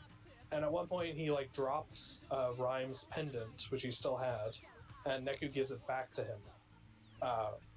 For no reason. It's not like a here, take this and stop attacking us. He just, because Neku's decided to be a good person now, gives him back the pendant. And Beat's like, okay, fine, I'm not going to kill you this time. It can be kind of noted that it is a little bit of a bullshit win in the fight and lose in the cutscene after, but but it happens a lot with Beat. Yeah. But whatever, it's minor. You and Joshua go to fight Mr. Mathman because you get the final mission is defeat the game master in Pork City, which is skyscraper or something. I don't know. Yeah. So you go there. There's some really annoying battles where you have to use specific pins in order to get up. It sucks. And it turns out that our game master did not send that message. It was the conductor that sent that mission. Because he was so full. He was so done with this asshole shit. Yeah, no, he's been making taboo noise, and the taboo noise was actually erasing other Reapers and stuff. So the conductor was like, well, enough of this. The mission is to kill him. Which is always the last mission anyway. So you have a big fight against Mathman. It's a cool fight. He turns into a giant lion man with graffiti legs. Yeah. As his thing. Also, in his transformation scene, his wings shatter. The Reapers have wings, but his just shatter, which is really weird because it was stated that the wings are the source of their strength, showing that he's not relying on Reaper strength anymore. It's the strength of taboo noise and stuff. It's neat and weird, but cool. It's the strength of math. Yeah, the strength of math. Throughout the fight, he does not stop shouting math stuff. Sine! Cosine! Tangent! Yeah. You're out of your vector. Infinity! It's great. It's hard to... It's hard not to love him. Yeah, of course. So, you defeat him, but before he goes down, he's like, you know what? Fuck this. I'm not going down alone. And he casts Level I Flare, which I, obviously, the imaginary number, so it's kind of funny that he's using Level I Flare, which, assumably, is just a giant explosion. We don't really get to see it. Because right before it goes off, Joshua pushes Neku out of the way and takes the blast himself. Incredibly uncharacteristic of this character. Incredibly strange of Joshua. And I believe it's in this moment that we get to... Oh no, it's before this. We get to see the final vision of Neku's death. Yeah. Which shows that Joshua didn't shoot Neku. Joshua shot Mathman, who was behind Neku, and then Mathman shot Neku. So Mathman is the one who actually ended up killing Neku in the final bit there. And I do believe you know that before you fight him, Neku. Yes. Yeah. I forgot the timeline of exactly when that is. So yeah, you don't blame Joshua anymore, you blame Sho. And yeah, you beat him. Joshua takes this giant explosion for you. And his final line is great, because it's I thought you couldn't afford to lose, Neku. You give up on yourself, you give up on the world, which is like this weirdly poetic line. I like the I thought you couldn't afford to lose, Neku, because it's just like perfectly sarcastic Joshua. Oh yeah. The world line is a bit weird. It's a bit of a pep talk line, I guess, but it's cool. I like it. I mean, and then we do another. Yeah, it kind of makes you wonder if has he decided to change his ways? Such is the enigma of Joshua. Yeah. I mean, I've constantly talked about Joshua as an asshole. He is probably like my favorite character. So. Fair.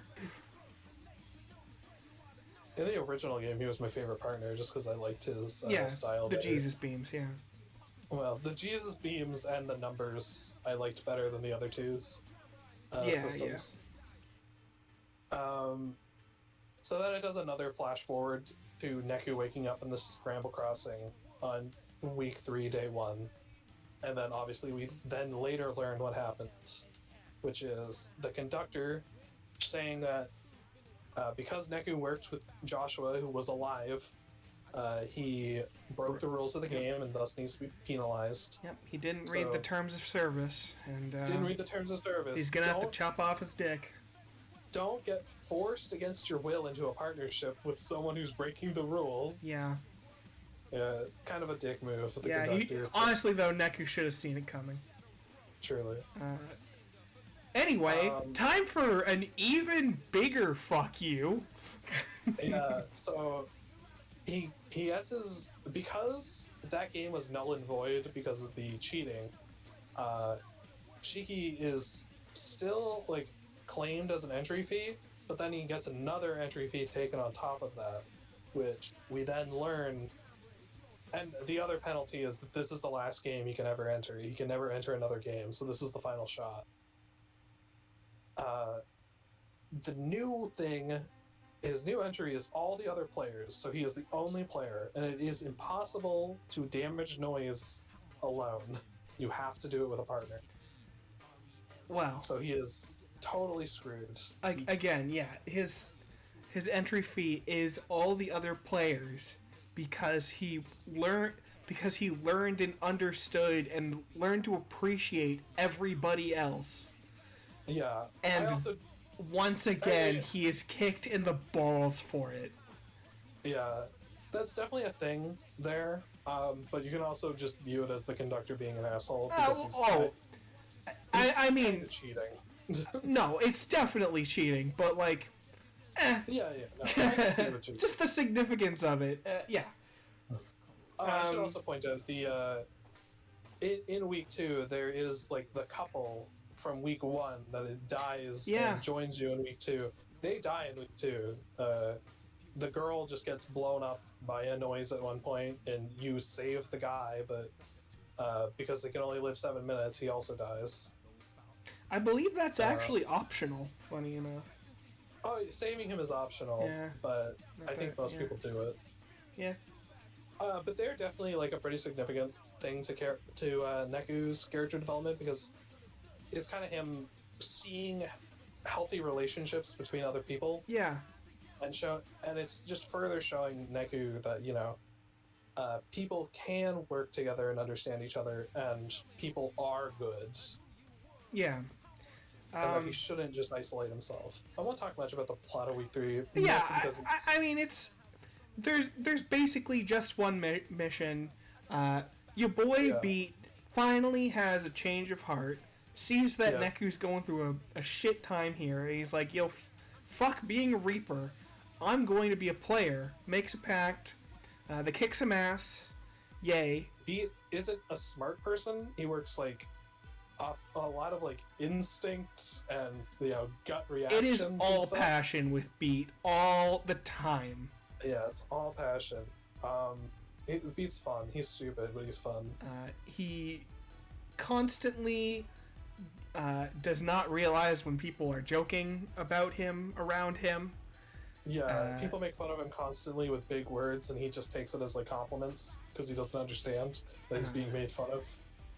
It is endearing, but oh boy. But yeah, and at this point, I will say, from a gameplay perspective, it is like it is both easier to work with Beat than Josh, but like from a gameplay perspective, it's also easier than your switch from Shiki to Josh, because now you've had another playset you've had to work around. You're kind of acclimated to changing up your style or changing up how you play, so it's not as jarring a transition between week 1 and 2, which is kind of neat. Yeah, you're not caught off guard. You're getting used to working with other people, and yeah, Beat's a little more similar to Shiki in his gameplay, not in his star collecting thing, but Joshua only deals damage at the end of his combos, whereas both Beat and Shiki deal damage on each step of the combo, so it's a bit different. Week 3, although there isn't technically all that much, I mean, there's a bigger thing going on. Even though it's not like a segmented day-to-day thing, it is sort of an interesting trip between weeks to see like how much more the stakes seem to rise. Yeah. Like week 3 is like the most perilous shit compared to week 1 when you really think about it. Yeah, it's really cool. We've got a new game master. She's just kind of a maid person. I don't know. She's just kind of like a secretary person who's an asshole. Yeah. Kind of the secretary to the conductor. Yeah. She's very like rule following, by the book, but like she bends like the words, the word of the law, doesn't follow the spirit of the law, kind of thing. So like she's a creative liar, I guess. She doesn't really fit the theme of the game masters being artists, because she doesn't really have that. She doesn't seem like the type either. But yeah. But I guess you can say she's creative in her manipulation of rules, maybe? Yeah. Because she is. So the big thing is that she gives a 6-day mission to find her, and she won't leave one spot. But she chooses to hide inside of Beat's shadow because magic. And like technically, she never left Beat's shadow, so she technically didn't move. But it's definitely not what it sounded like. She is a very good liar and manipulator of situations, I guess, which requires some level of creativity, I believe. For sure, yeah. Week 3 is a bit of a fuck you for Beat, because he's only got 5 days of that to live, technically. Yeah, so Reapers gain points by erasing players, and Beat gains no points in week 2. So the points are their lifespan, basically. So because he has no points, he only gets 5 days to live, but there's 7 days in the week, so he's kind of fucked. It doesn't really work out that way. Somehow he manages to last all the way to week 7 through sheer willpower. Yeah, in this week we got to learn most of like Beat's backstory. You get a bit of it in week 1 when Rhyme pushes Beat out of the way. You get to see how both Beat and Rhyme died, which is Beat tried to push Rhyme out of the way of a car, but they both got hit and died. It's like a brief flash, but you learn Beat's general backstory, which is that he's kind of a fuck up, like doesn't do well in school, has no real future prospects. His parents think he's a failure and a loser, and the only person that's really nice to him is his sister Rhyme, who she's the only person that validates his fuckery and gives him love and respect, and he holds that to such a high degree that his entry fee was her memories. Yeah. Which is interesting. So Rhyme is like really smart and has like, good future prospects and stuff. The opposite of Beat. Yeah. Yeah, the opposite of Beat, but she still like values and loves Beat. And like that is like the one thing that really keeps Beat going throughout life is his sister. Mm-hmm. And yeah, so they died in a car accident, and Beat's entry fee is Rhyme's memories of him. Yeah. So she still remembers that she has a big brother, she just doesn't know it's Beat. Yeah. It's a bit weird, but whatever, it's fine. It's not ever stated what Rhyme's entry fee was, but you can assume it to be Rhyme's like dreams and ambitions, because Beat says himself that Rhyme had all these dreams and ambitions, but in week 1, Rhyme says that she has no like larger goal in life. So that was definitely what Rhyme's entry fee was. It's never stated, but I can assume that to be true. Yeah. And you learn Beat's motivation becoming a Reaper was so that he could create a noise that was Rhyme. He could create a noise out of the leftover pieces of Rhyme's soul, but he couldn't do that as a player, he could only do that as a Reaper. So his entry fee in week 3 is the pin that creates the Rhyme noise. And like that's a big thing, is that he wants to beat up, I forgot her name, he calls her Iron Face because everyone calls her the Iron Lady. I don't know what the fuck her name is. I totally forgot what her name is. I beat the final day today, and you beat her as a boss fight, and I couldn't tell you what her name is. But yeah, he calls her Iron Face. A lot of people call her the Iron Lady, because she's just like hyper strict rule following kind of character. Yeah. So like throughout most of the week, you're trying to find her so you can get the Rhyme pin back. You deal with like other Reapers and stuff. In week 2, you learn that Mr. H is Cat, the artist that Neku respects. So, and in week 3, Neku begins to believe that the composer is Mr. H, and that Mr. H is the one that's doing a bunch of weird fucked up shit and causing this kind of fucked up game to go on. And Beat really wants to beat up the composer and become the composer himself, that way he can bring Rhyme back to life. Meanwhile, people who are wearing the red pins are getting brainwashed. Yeah. They all start saying like this same mantra over and over again. Shit, I forget exactly what it is. But yeah. Oh, either way. Saying that. Yeah, it's everyone ends up saying that, and it's it's a weird symbolism for the death of individuality, and well, it's not even a symbolism. It is the death of individuality, and just joining a fucking amalgamated collective, which, and most parts of the game frames as a very, very, very bad thing. So they're all beginning to think the same thing. By the end of week 6, when you scan people's thoughts, they all think the exact same thing, which I now have the quote, which is, "To right the countless wrongs of our day, we shine this light of true redemption, that this place may become as paradise. What a wonderful world such would be." Which, the Japanese name of this game is What a Wonderful World. Yeah. And the conductor, well, technically the composer is the one that ordered everyone to wear, they're referred to as the O pins, or the red skull pins. Yes, the O parts. Yeah. Yeah, so... And that's why it goes all the way back to week 1, because this has been a full spanning campaign of like the composer to get people to wear these pins, because we promoted it in week 1, we saw it continue to grow in week 2, and now in week 3, everyone's wearing them and they're brainwashing people.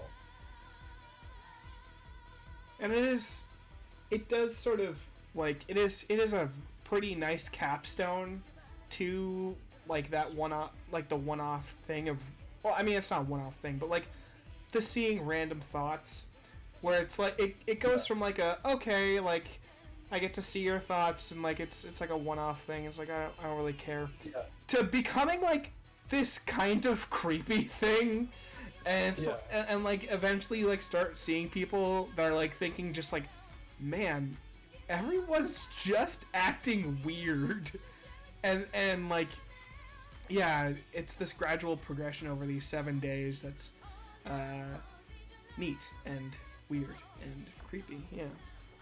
No, it's cool like that, and that leads into the game's like overall plot that's only explained in like the very final moments of the game as to what's actually going on. But yeah, no, it's cool. So we learn like Beat's backstory, and he gets motivation to, you know, save. He wants to become the composer and save Rhyme and stop this fucked up game because he thinks it's bad. This isn't what happens in the end, so B doesn't have like a final end goal in his normal life in the end, but that's fine. He gets some motivation and self-worth, similar to Shiki. And I don't think Beat's as good as Shiki in that sense, I'll admit, but it happens. I don't know. Speaking from a personal perspective, I look at Shiki's character arc and I think, okay, person who got self-worth by relating themselves to another person finds their own self-worth basically from within. I look at Beat and it's like person who starts by having their self-worth be from the love of another person and ending on we have to go save that person. I don't know. I would argue that I'm not sure Beat really has a change in his character. It sort of just kind of has waves in it where it's like, everything's kind of fucked, and Neku's just kind of like, come on, man, you're better than this.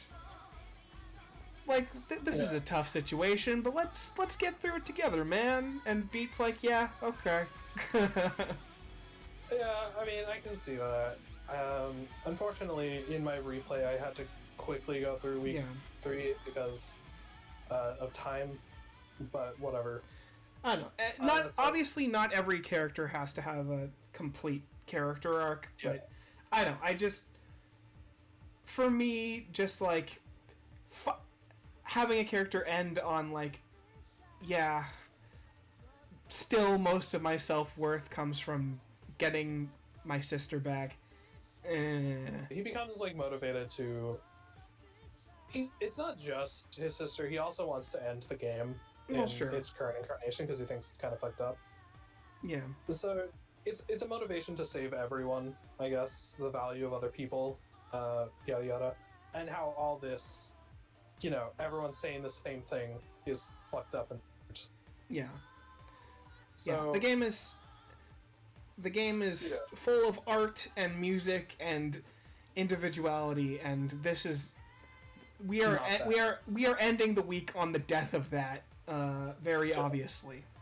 Oh, also Math Man comes back to life. Oh yeah. He made a taboo noise sigil at one point, and we see him do it, and you see him doing the calculations, and you also see Mr. H do those calculations at one point. Spoiler? Not really. So he comes out of this sigil, and he's more powerful than before because he's like half taboo noise now. You fight him at one point in the week, and then he fucks off and says, I'm gonna kill the composer and become the composer.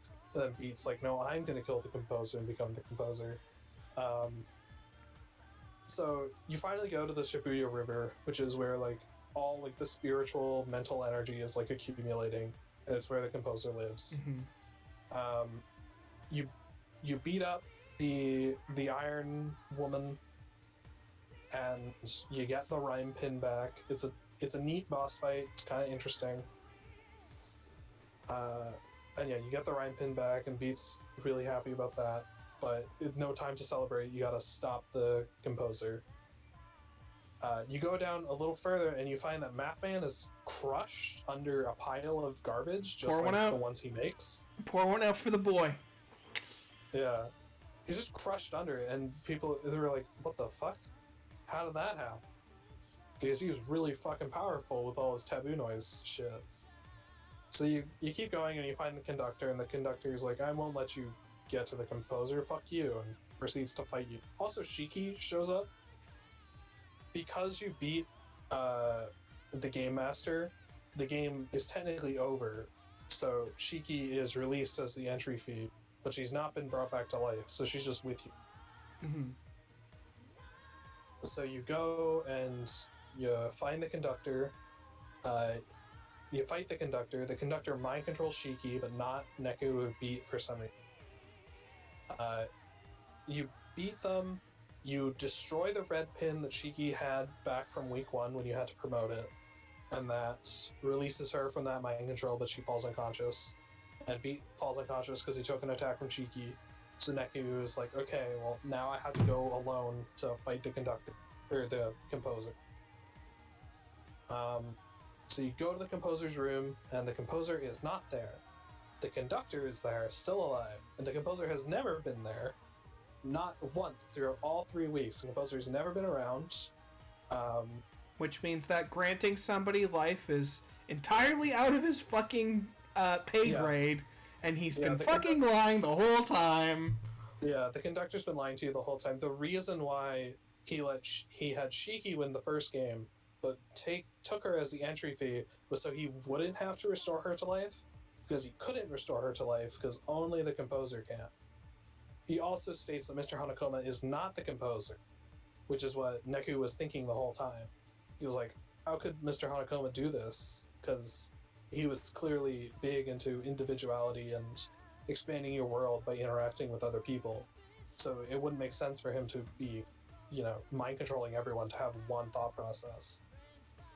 And that's when we learn the conductor is the one behind all the pins, all the red pins and stuff. He's trying to erase individuality, because he finds that individuality creates, hate and anger and all kinds of negative emotions that lead to conflict. And the world would be better off if everyone thought one thing, conducted by one person with a correct mindset, which would be him. That's his whole goal. And Neku even says, maybe you're right. Maybe living in your Shibuya, where everyone is mind-controlled to think one thing, would be easier, because then there would be no conflict with other people. Everyone would be the same. But it wouldn't be Shibuya, it wouldn't be, real, and it wouldn't be worth it, kind of thing. He's... Old Neku would be kind of okay with that, to a point. Having it so that everyone... Sorry, I just realized this. Isn't this beat for beat like the ending of Persona 5? Sort of. Yeah. This one's done a lot better. Oh, no shit! It was also done first. Fuck Persona 5 people. Yeah, and also, fuck you, Fire Emblem Radiant Dawn. He's trying to mind control everyone to remove conflicts by making everyone the same, yada yada. Neku's, maybe the old Neku may have been okay with that, because it would have been easier than actually having to deal with people, but now he's not. He's changed. Neku's gone full character art. He is all for individuality, and other people are good. So he fights him. Shiki and Beat show up, and they go why? We're partners, we're friends. You're my friend, yo. You're my friend. Yo, you ain't my partner. You my friend, yo. Fuck off, Beat. Yeah, no. But they show up and they kind of chastise Neku for going off alone. But whatever. And then there's a big fight where you swap between Shiki and Beat as your partner as you fight the boss. And then, after you beat the boss, fucking Joshua shows up out of nowhere. Yeah. And, taunts the conductor a bit. The conductor absorbs Joshua into him, along with Shiki and Beat. And I didn't mention this, but the conductor's like turns into a giant like snake noise. Now he turns into like a giant. It's like a giant like mythological dragon kind of. Yeah, but it's a snake for the first one. In the second one, it's like a hydra. He's like 7 heads or something. And that's a cool fight. You mostly fight alone as Neku, but then like at certain damage thresholds, one of your partners will call out to you, and you do a special attack with them. And then at the very end, you do a big special move with all 4 of them to defeat the conductor. It's super cool looking. It's great. I really like it. And that's when we learned like the actual plot that was going on the whole time, which is that Joshua is the composer. Surprise, surprise. Yeah, Joshua is the composer, and he was having a game with the conductor because Joshua didn't like the fact that the people of Shibuya couldn't understand each other and didn't try to understand each other. And it was breeding like conflict and negative emotions and stuff, and he was just gonna blow it up and leave. He was just gonna blow up Shibuya. But the conductor, because he actually really loves Shibuya, did not want that to happen. So they had a game where the conductor had 1 month in order to change the minds and like thought process of the people of Shibuya, which he decided to do by making everyone align into one thought process. What an epic the conflict. What an epic twist of fate. And it kind of makes you wonder, like, what would even be worse between those two? Like, when everyone is the same thing, like, it's basically, wouldn't they just be better off dead? Yeah, you can argue that for sure. So then Joshua, Joshua's the composer, like, powered himself down during this time so that he wouldn't interfere too heavily. He still interferes quite heavily because he joins the game and stuff, but that's not really the point. So that's what the composer was doing, but the composer is lost. Neku was Joshua's proxy throughout this. Joshua chose Neku to play for him in this game against the conductor. And the Neku won, which means Joshua is now allowed to blow up Shibuya. Great, we did it. We saved the city. No, people aren't mind controlled anymore, but it's gonna get blown up. Then Joshua gives us the final bit of Neku's memory back, which is the full memory of his death, which is Joshua shoots at Mathman. Mathman then shoots at Joshua. Joshua uses his powers to block the bullet. Mathman runs away, and then Joshua just shoots Neku. Whoa, double twist. Yeah, I do really like that. I like that it's like, oh, we think it's Joshua. No, it was actually Mathman. He was actually a good boy. No, he shot him. He shot him dead. He shot him dead. It was always Joshua. Of course it was always Joshua. Like, when you see it, it's like, why would I ever think anything else? Yeah. Joshua puts a player pin on the corpse of Neku, which is why Neku has 2 player pins throughout the game. Yeah. Which is why in the final battle he wasn't able to be mind controlled. Mind controlled. It's a minor thing, but it does explain why you have 2 player pins, which you do have throughout the game, and people do question why you have 2 of them. It does sort of pull into question, like, was that Josh's intention from the beginning?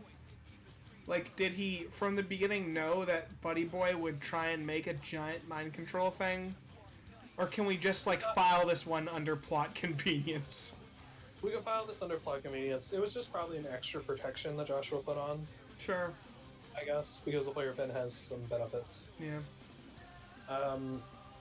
So that's, like, a cool little thing when we learn that Joshua did it. And now he's gonna blow up Shibuya, because of us. So Joshua offers us one final game, which is just a classic, handgun duel. On 10, you fire kind of thing.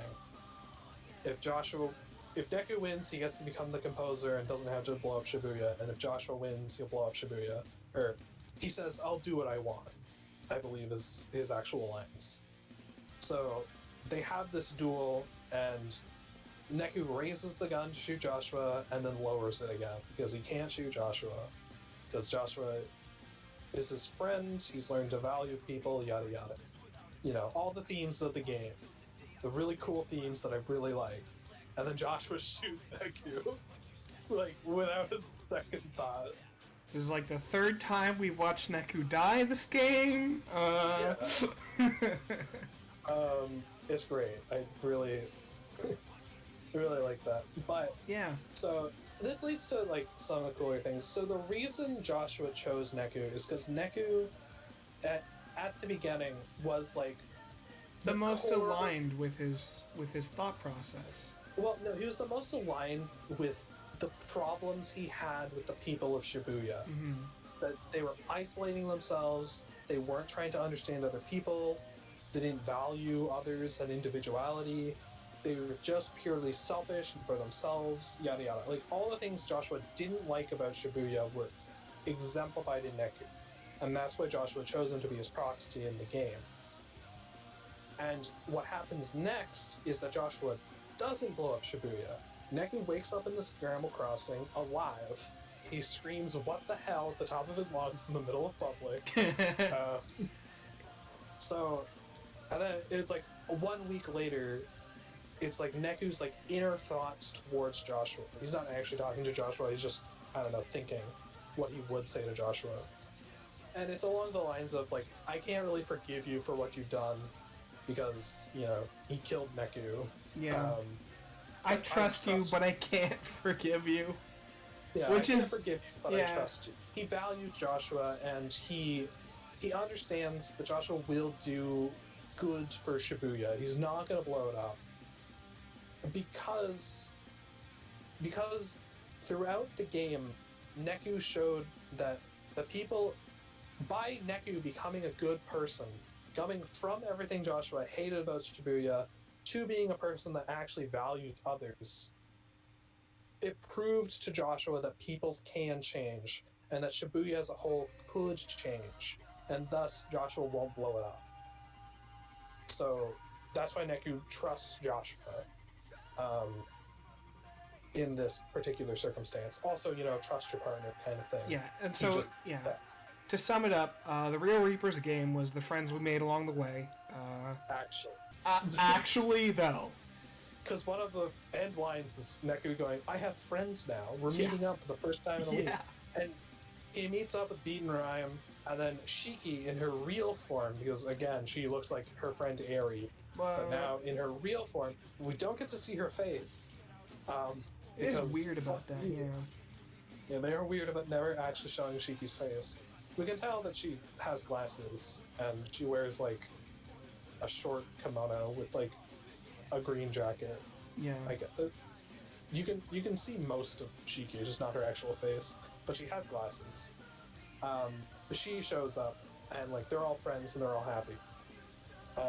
There is, I don't know how much you watched of the anime, but like the anime made a point to also show that Nao and Sato also came out alive for some fucking reason. That's weird. Also, 777 isn't dead for some reason. 777 dies in the middle of week 3. I forgot to mention that. Yeah, it's not, but it's also just like kind of funny where like it's like week 1 we help him get his cough drops. Week 2 we help him get his microphone. Week 3 he fucking dies. Great, I'm glad we could help him while he was alive.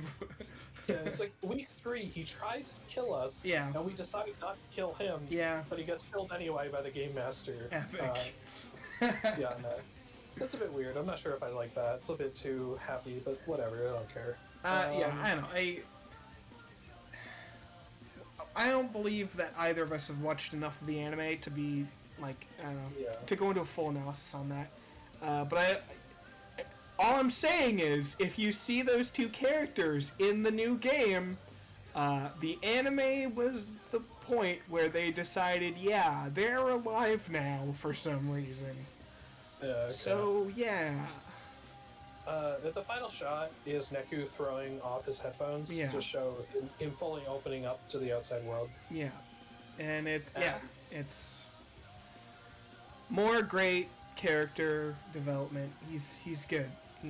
He's our boy. Neku is one of like the few video game examples I can think of the unlikable protagonist, which is, you know, when your protagonist starts really awful, like you do not like your protagonist, and then throughout the thing they get better and you like them more. It's great. Neku is one of the few times I think it really works, and it's not like a sudden switch. Oh, it's a huge process. It's a huge process. He falters a bit in week 2 at times, where like he agrees with some of the things Joshua says about like how people can never understand each other, but then he thinks back to Shiki and how, you know, maybe they can. And then in week 3 he's like fully on like people are good and he's working with Beat. Neku's character arc is central to like the entire game. It's one of the best parts of the whole thing. Yeah.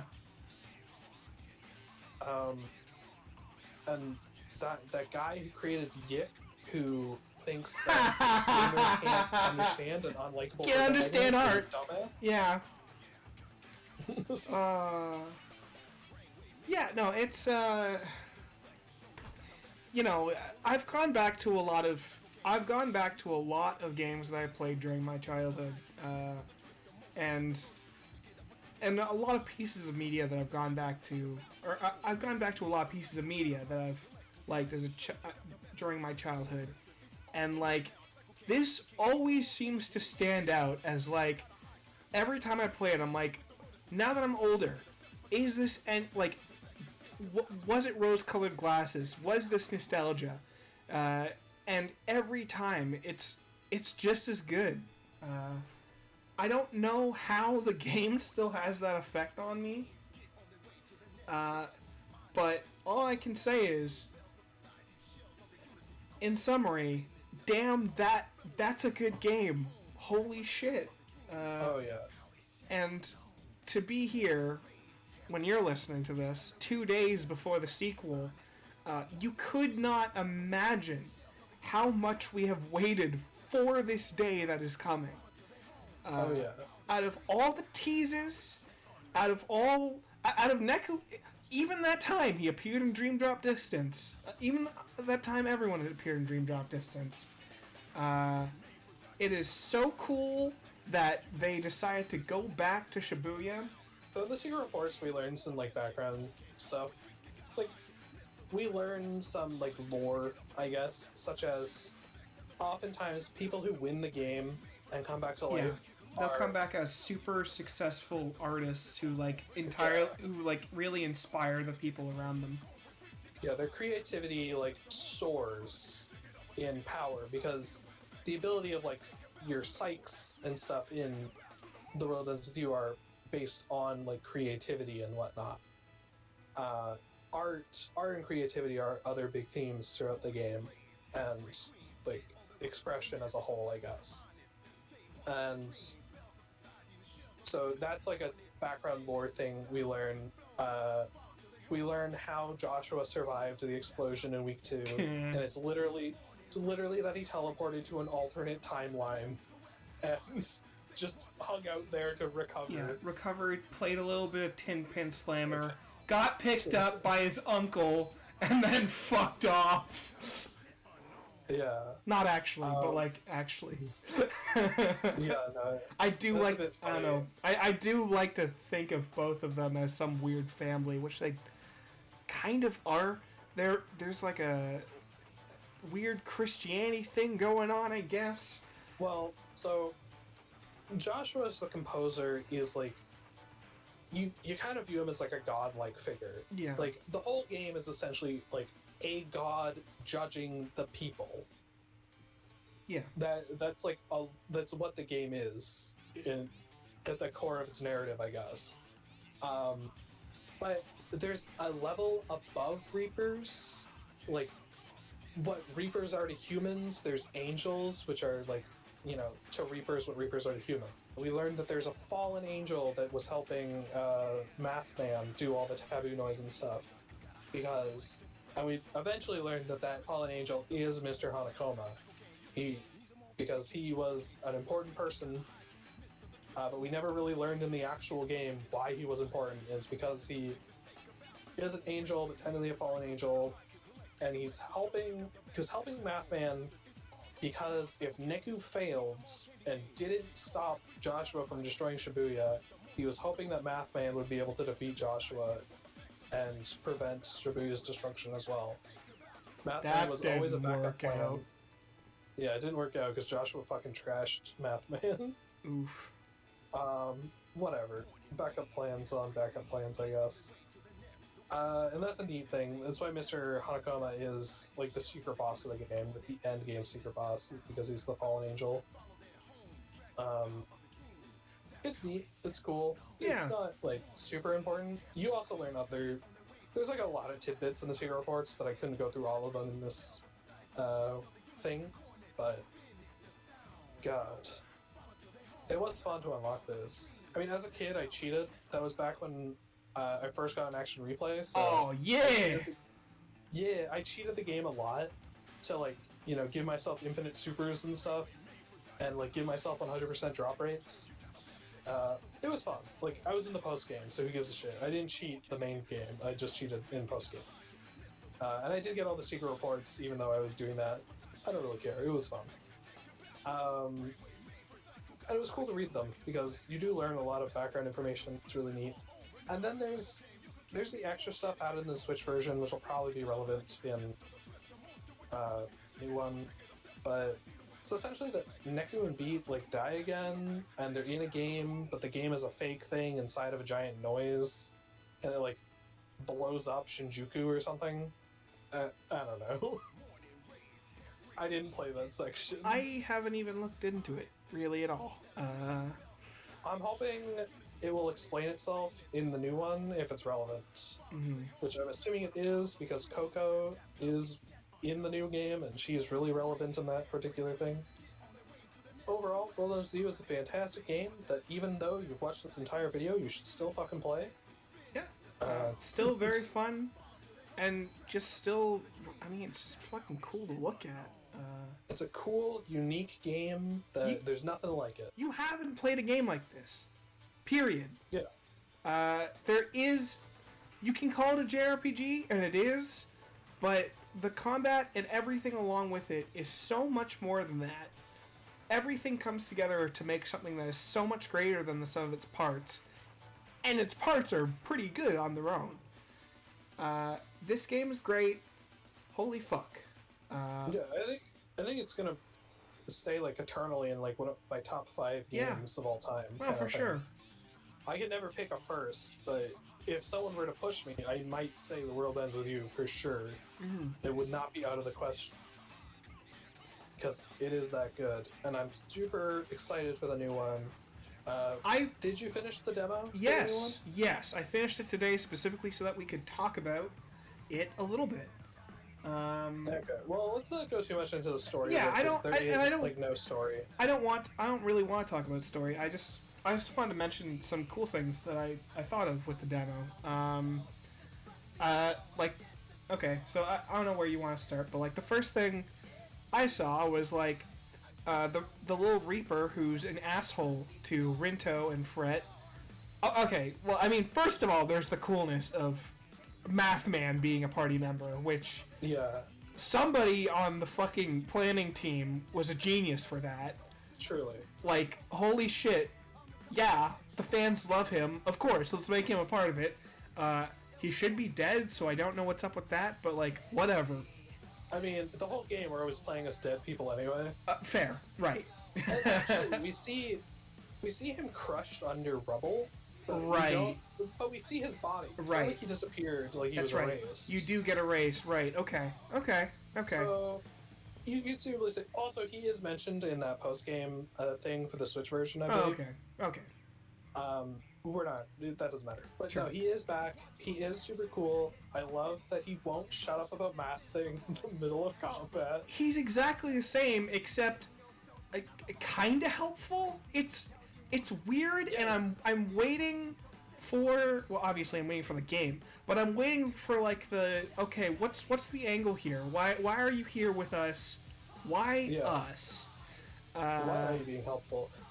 So that was a really interesting thing, because Mathman is actually kind of similar to Neku in that sense, in that it was stated by the secretary woman, the Iron Lady, that on like his scores and whatnot as a Reaper, he's like top of the boards, basically, just short of the conductor on everything except for cooperation, where he gets a fat 0 because he will not work with anybody. Awesome. At all. Awesome. But here he is working with us on his own choice. Like, he does just kind of show up and say, "You guys suck. I'm gonna make you not suck." Yeah. I'm curious to see where, like, when does the flashback show up to show his change of character? Like, when do we learn why he has flipped to cooperating, and why is he cooperating? Yeah. Maybe he's still a bad guy. I think he's still a bad guy, actually. I'm under that impression that he, for whatever reason, sees the latent powers in Rinto and Fret and is like, okay, boy that can completely alter timelines? Yeah, I figure that could probably be useful. I'm gonna use that to become the... to my calculation. Yeah. This is a variable that I can work with. I don't know. One step towards the desired solution. And I'm guessing is become the big bad or something. I don't know. He probably still just wants to make junk piles, even if he did become the composer. I have a weird running theory that the composer, Shiba? His name is Shiba. I have a weird running theory that it's Beat in disguise. Well, no, I don't think so. Well, he's not the composer. He's all the Reapers in charge in the demo are Shinjuku Reapers, which got blown up or something. Not Shibuya Reapers. Right. So it's a bit weird. I don't really know what's going on plot-wise because the demo doesn't really explain that much. But that's totally. The game is totally different in how it works, and somehow people can join like mid-week kind of thing, and people stick around multiple weeks in a row. It's all pretty different, probably because it's being run by Shinjuku Reapers instead of Shibuya, which makes me wonder where the hell Joshua is and what he's doing. Yeah. There was so that was actually something that I'm actually like really looking forward to in this game, which is that the first game, like, we meet Beat and Rhyme and Now and Sato, and that's literally the only players, other than in like the cutscenes, the one-offs that die. That's literally the only players we ever see. And I like the idea of us playing this weird game, and also it focusing more on the game aspect, and interacting with other zany character teams. Because then, like, I don't know, let's say theorizing part of my brain can go, oh, I wonder who's gonna be with me on the next week. Like, how does all of this shake up? But also, it's just like room for more characters, because, I mean, there weren't that many really in the first game when you really think about it.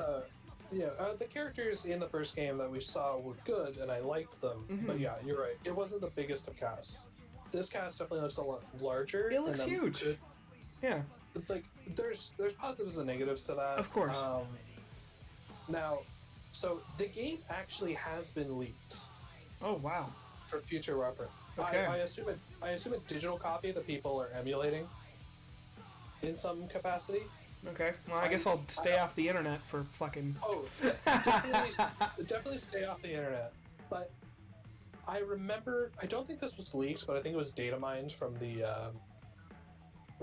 from the demo, is that I don't know who, but apparently like the max party size is something like 6 players. Really? Yeah, well, I mean, think about it. They're all tied to buttons. Yeah. So we have square, triangle, right trigger, left trigger, right bumper, left bumper. Makes sense, actually, yeah. Plus X to dodge and circle for super move. Yeah. It is the perfect number of buttons. So things are gonna get fucking crazy. I like it. Things already got pretty hectic with like just 3 characters. Yeah. You can pull off fun shit. I don't even want to mention 6 fucking characters. It'll be nuts. That Reaper that's just kind of an asshole to us, or just kind of calls us losers. I don't know if she's like, she doesn't seem like necessarily a bad person. She's just, you know, kind of abrasive towards other people, whatever. Honestly, she gets a pretty heavy focus in the opening. Yeah. To the point at which I'm sure she's party member number 5. Yeah. I mean, she's like part of like the people on the fucking title card. Yeah. So she like, is probably.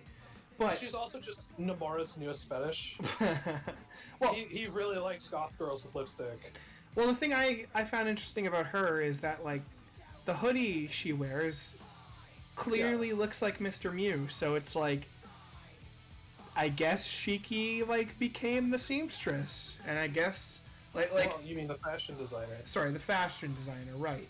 And, you know, or, like, yeah, I guess she's, like, it's kind of cool that, like, that dream kind of took off, I can assume. Or somebody stole her ideas. One of the brands in the game it's like a translation, I forget to what language, of Black Cat. Okay. Well, which, it could be neat if that was literally just Shiki's clothing line. Shiki's brand, yeah. Cool. I'd be like, okay, that's cool. Yeah. And then she doesn't have a reason to really to be in the plot that much. Well, so we'll still never see her face. Oh no! No. But now, yeah, there was another interesting things. Well, yeah, I'm really interested in the obvious rival faction of the Ruin Bringers. Sure, yeah. What their whole deal is, and oh my god, every day it's you know, like, my fucking god. The Pure Hearts have completed the mission, but the Ruin Bringers are still in the lead. And it's like, wait, how did they win the day if they didn't do the mission? Man, and then there's like the added, just like, tension for years of like the girl with the black cat stuffy being part of the Ruin Bringers. Oh yeah, her name is like Samugi or something. Yeah. In the game. But everyone called her Hype Chan for years because she didn't have a name. Actually, we didn't have a though. name. We got that image of her with Mr. Mew. Yeah. And she's in like our rival enemy faction. I'm like, ooh, I'm really curious.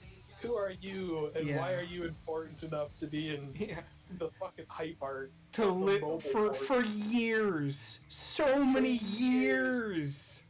I hate her on that front. Yeah. She also has like headphones similar to Neku and stuff. Man, it'd be so great if Nomura just like pulled a fuck you and she's irrelevant and she like gets erased after like the 3rd day or some shit like that.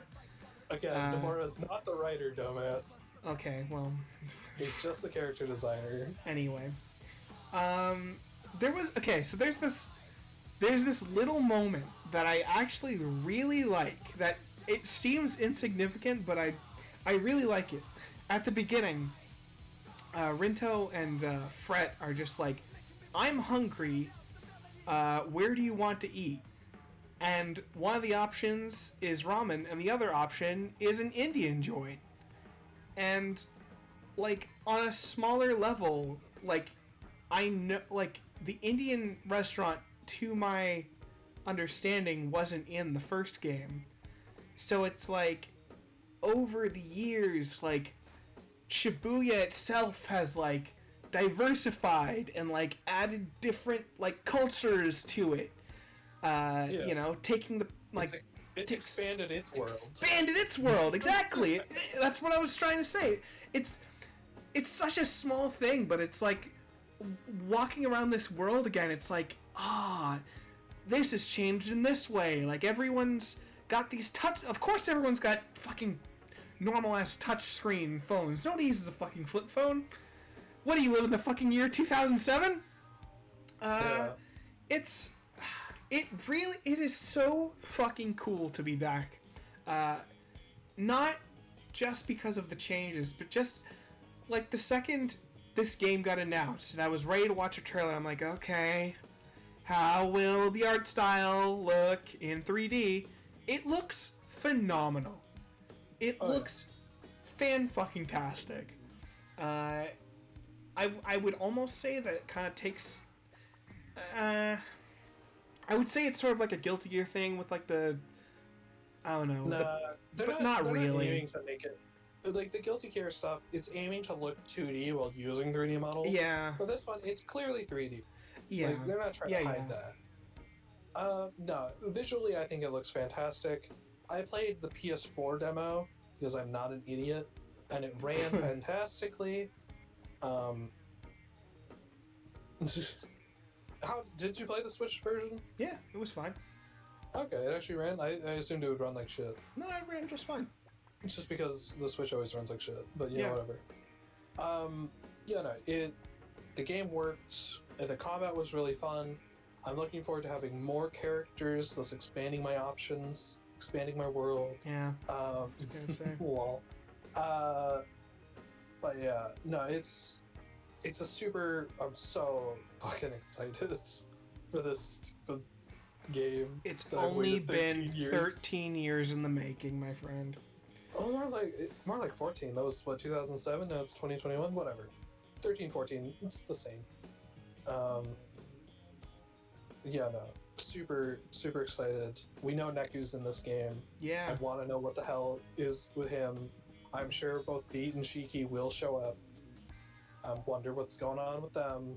I mean, the cast was so small. Like, I'm sure everyone is going to either be in a scene or have a mention of them. Yeah.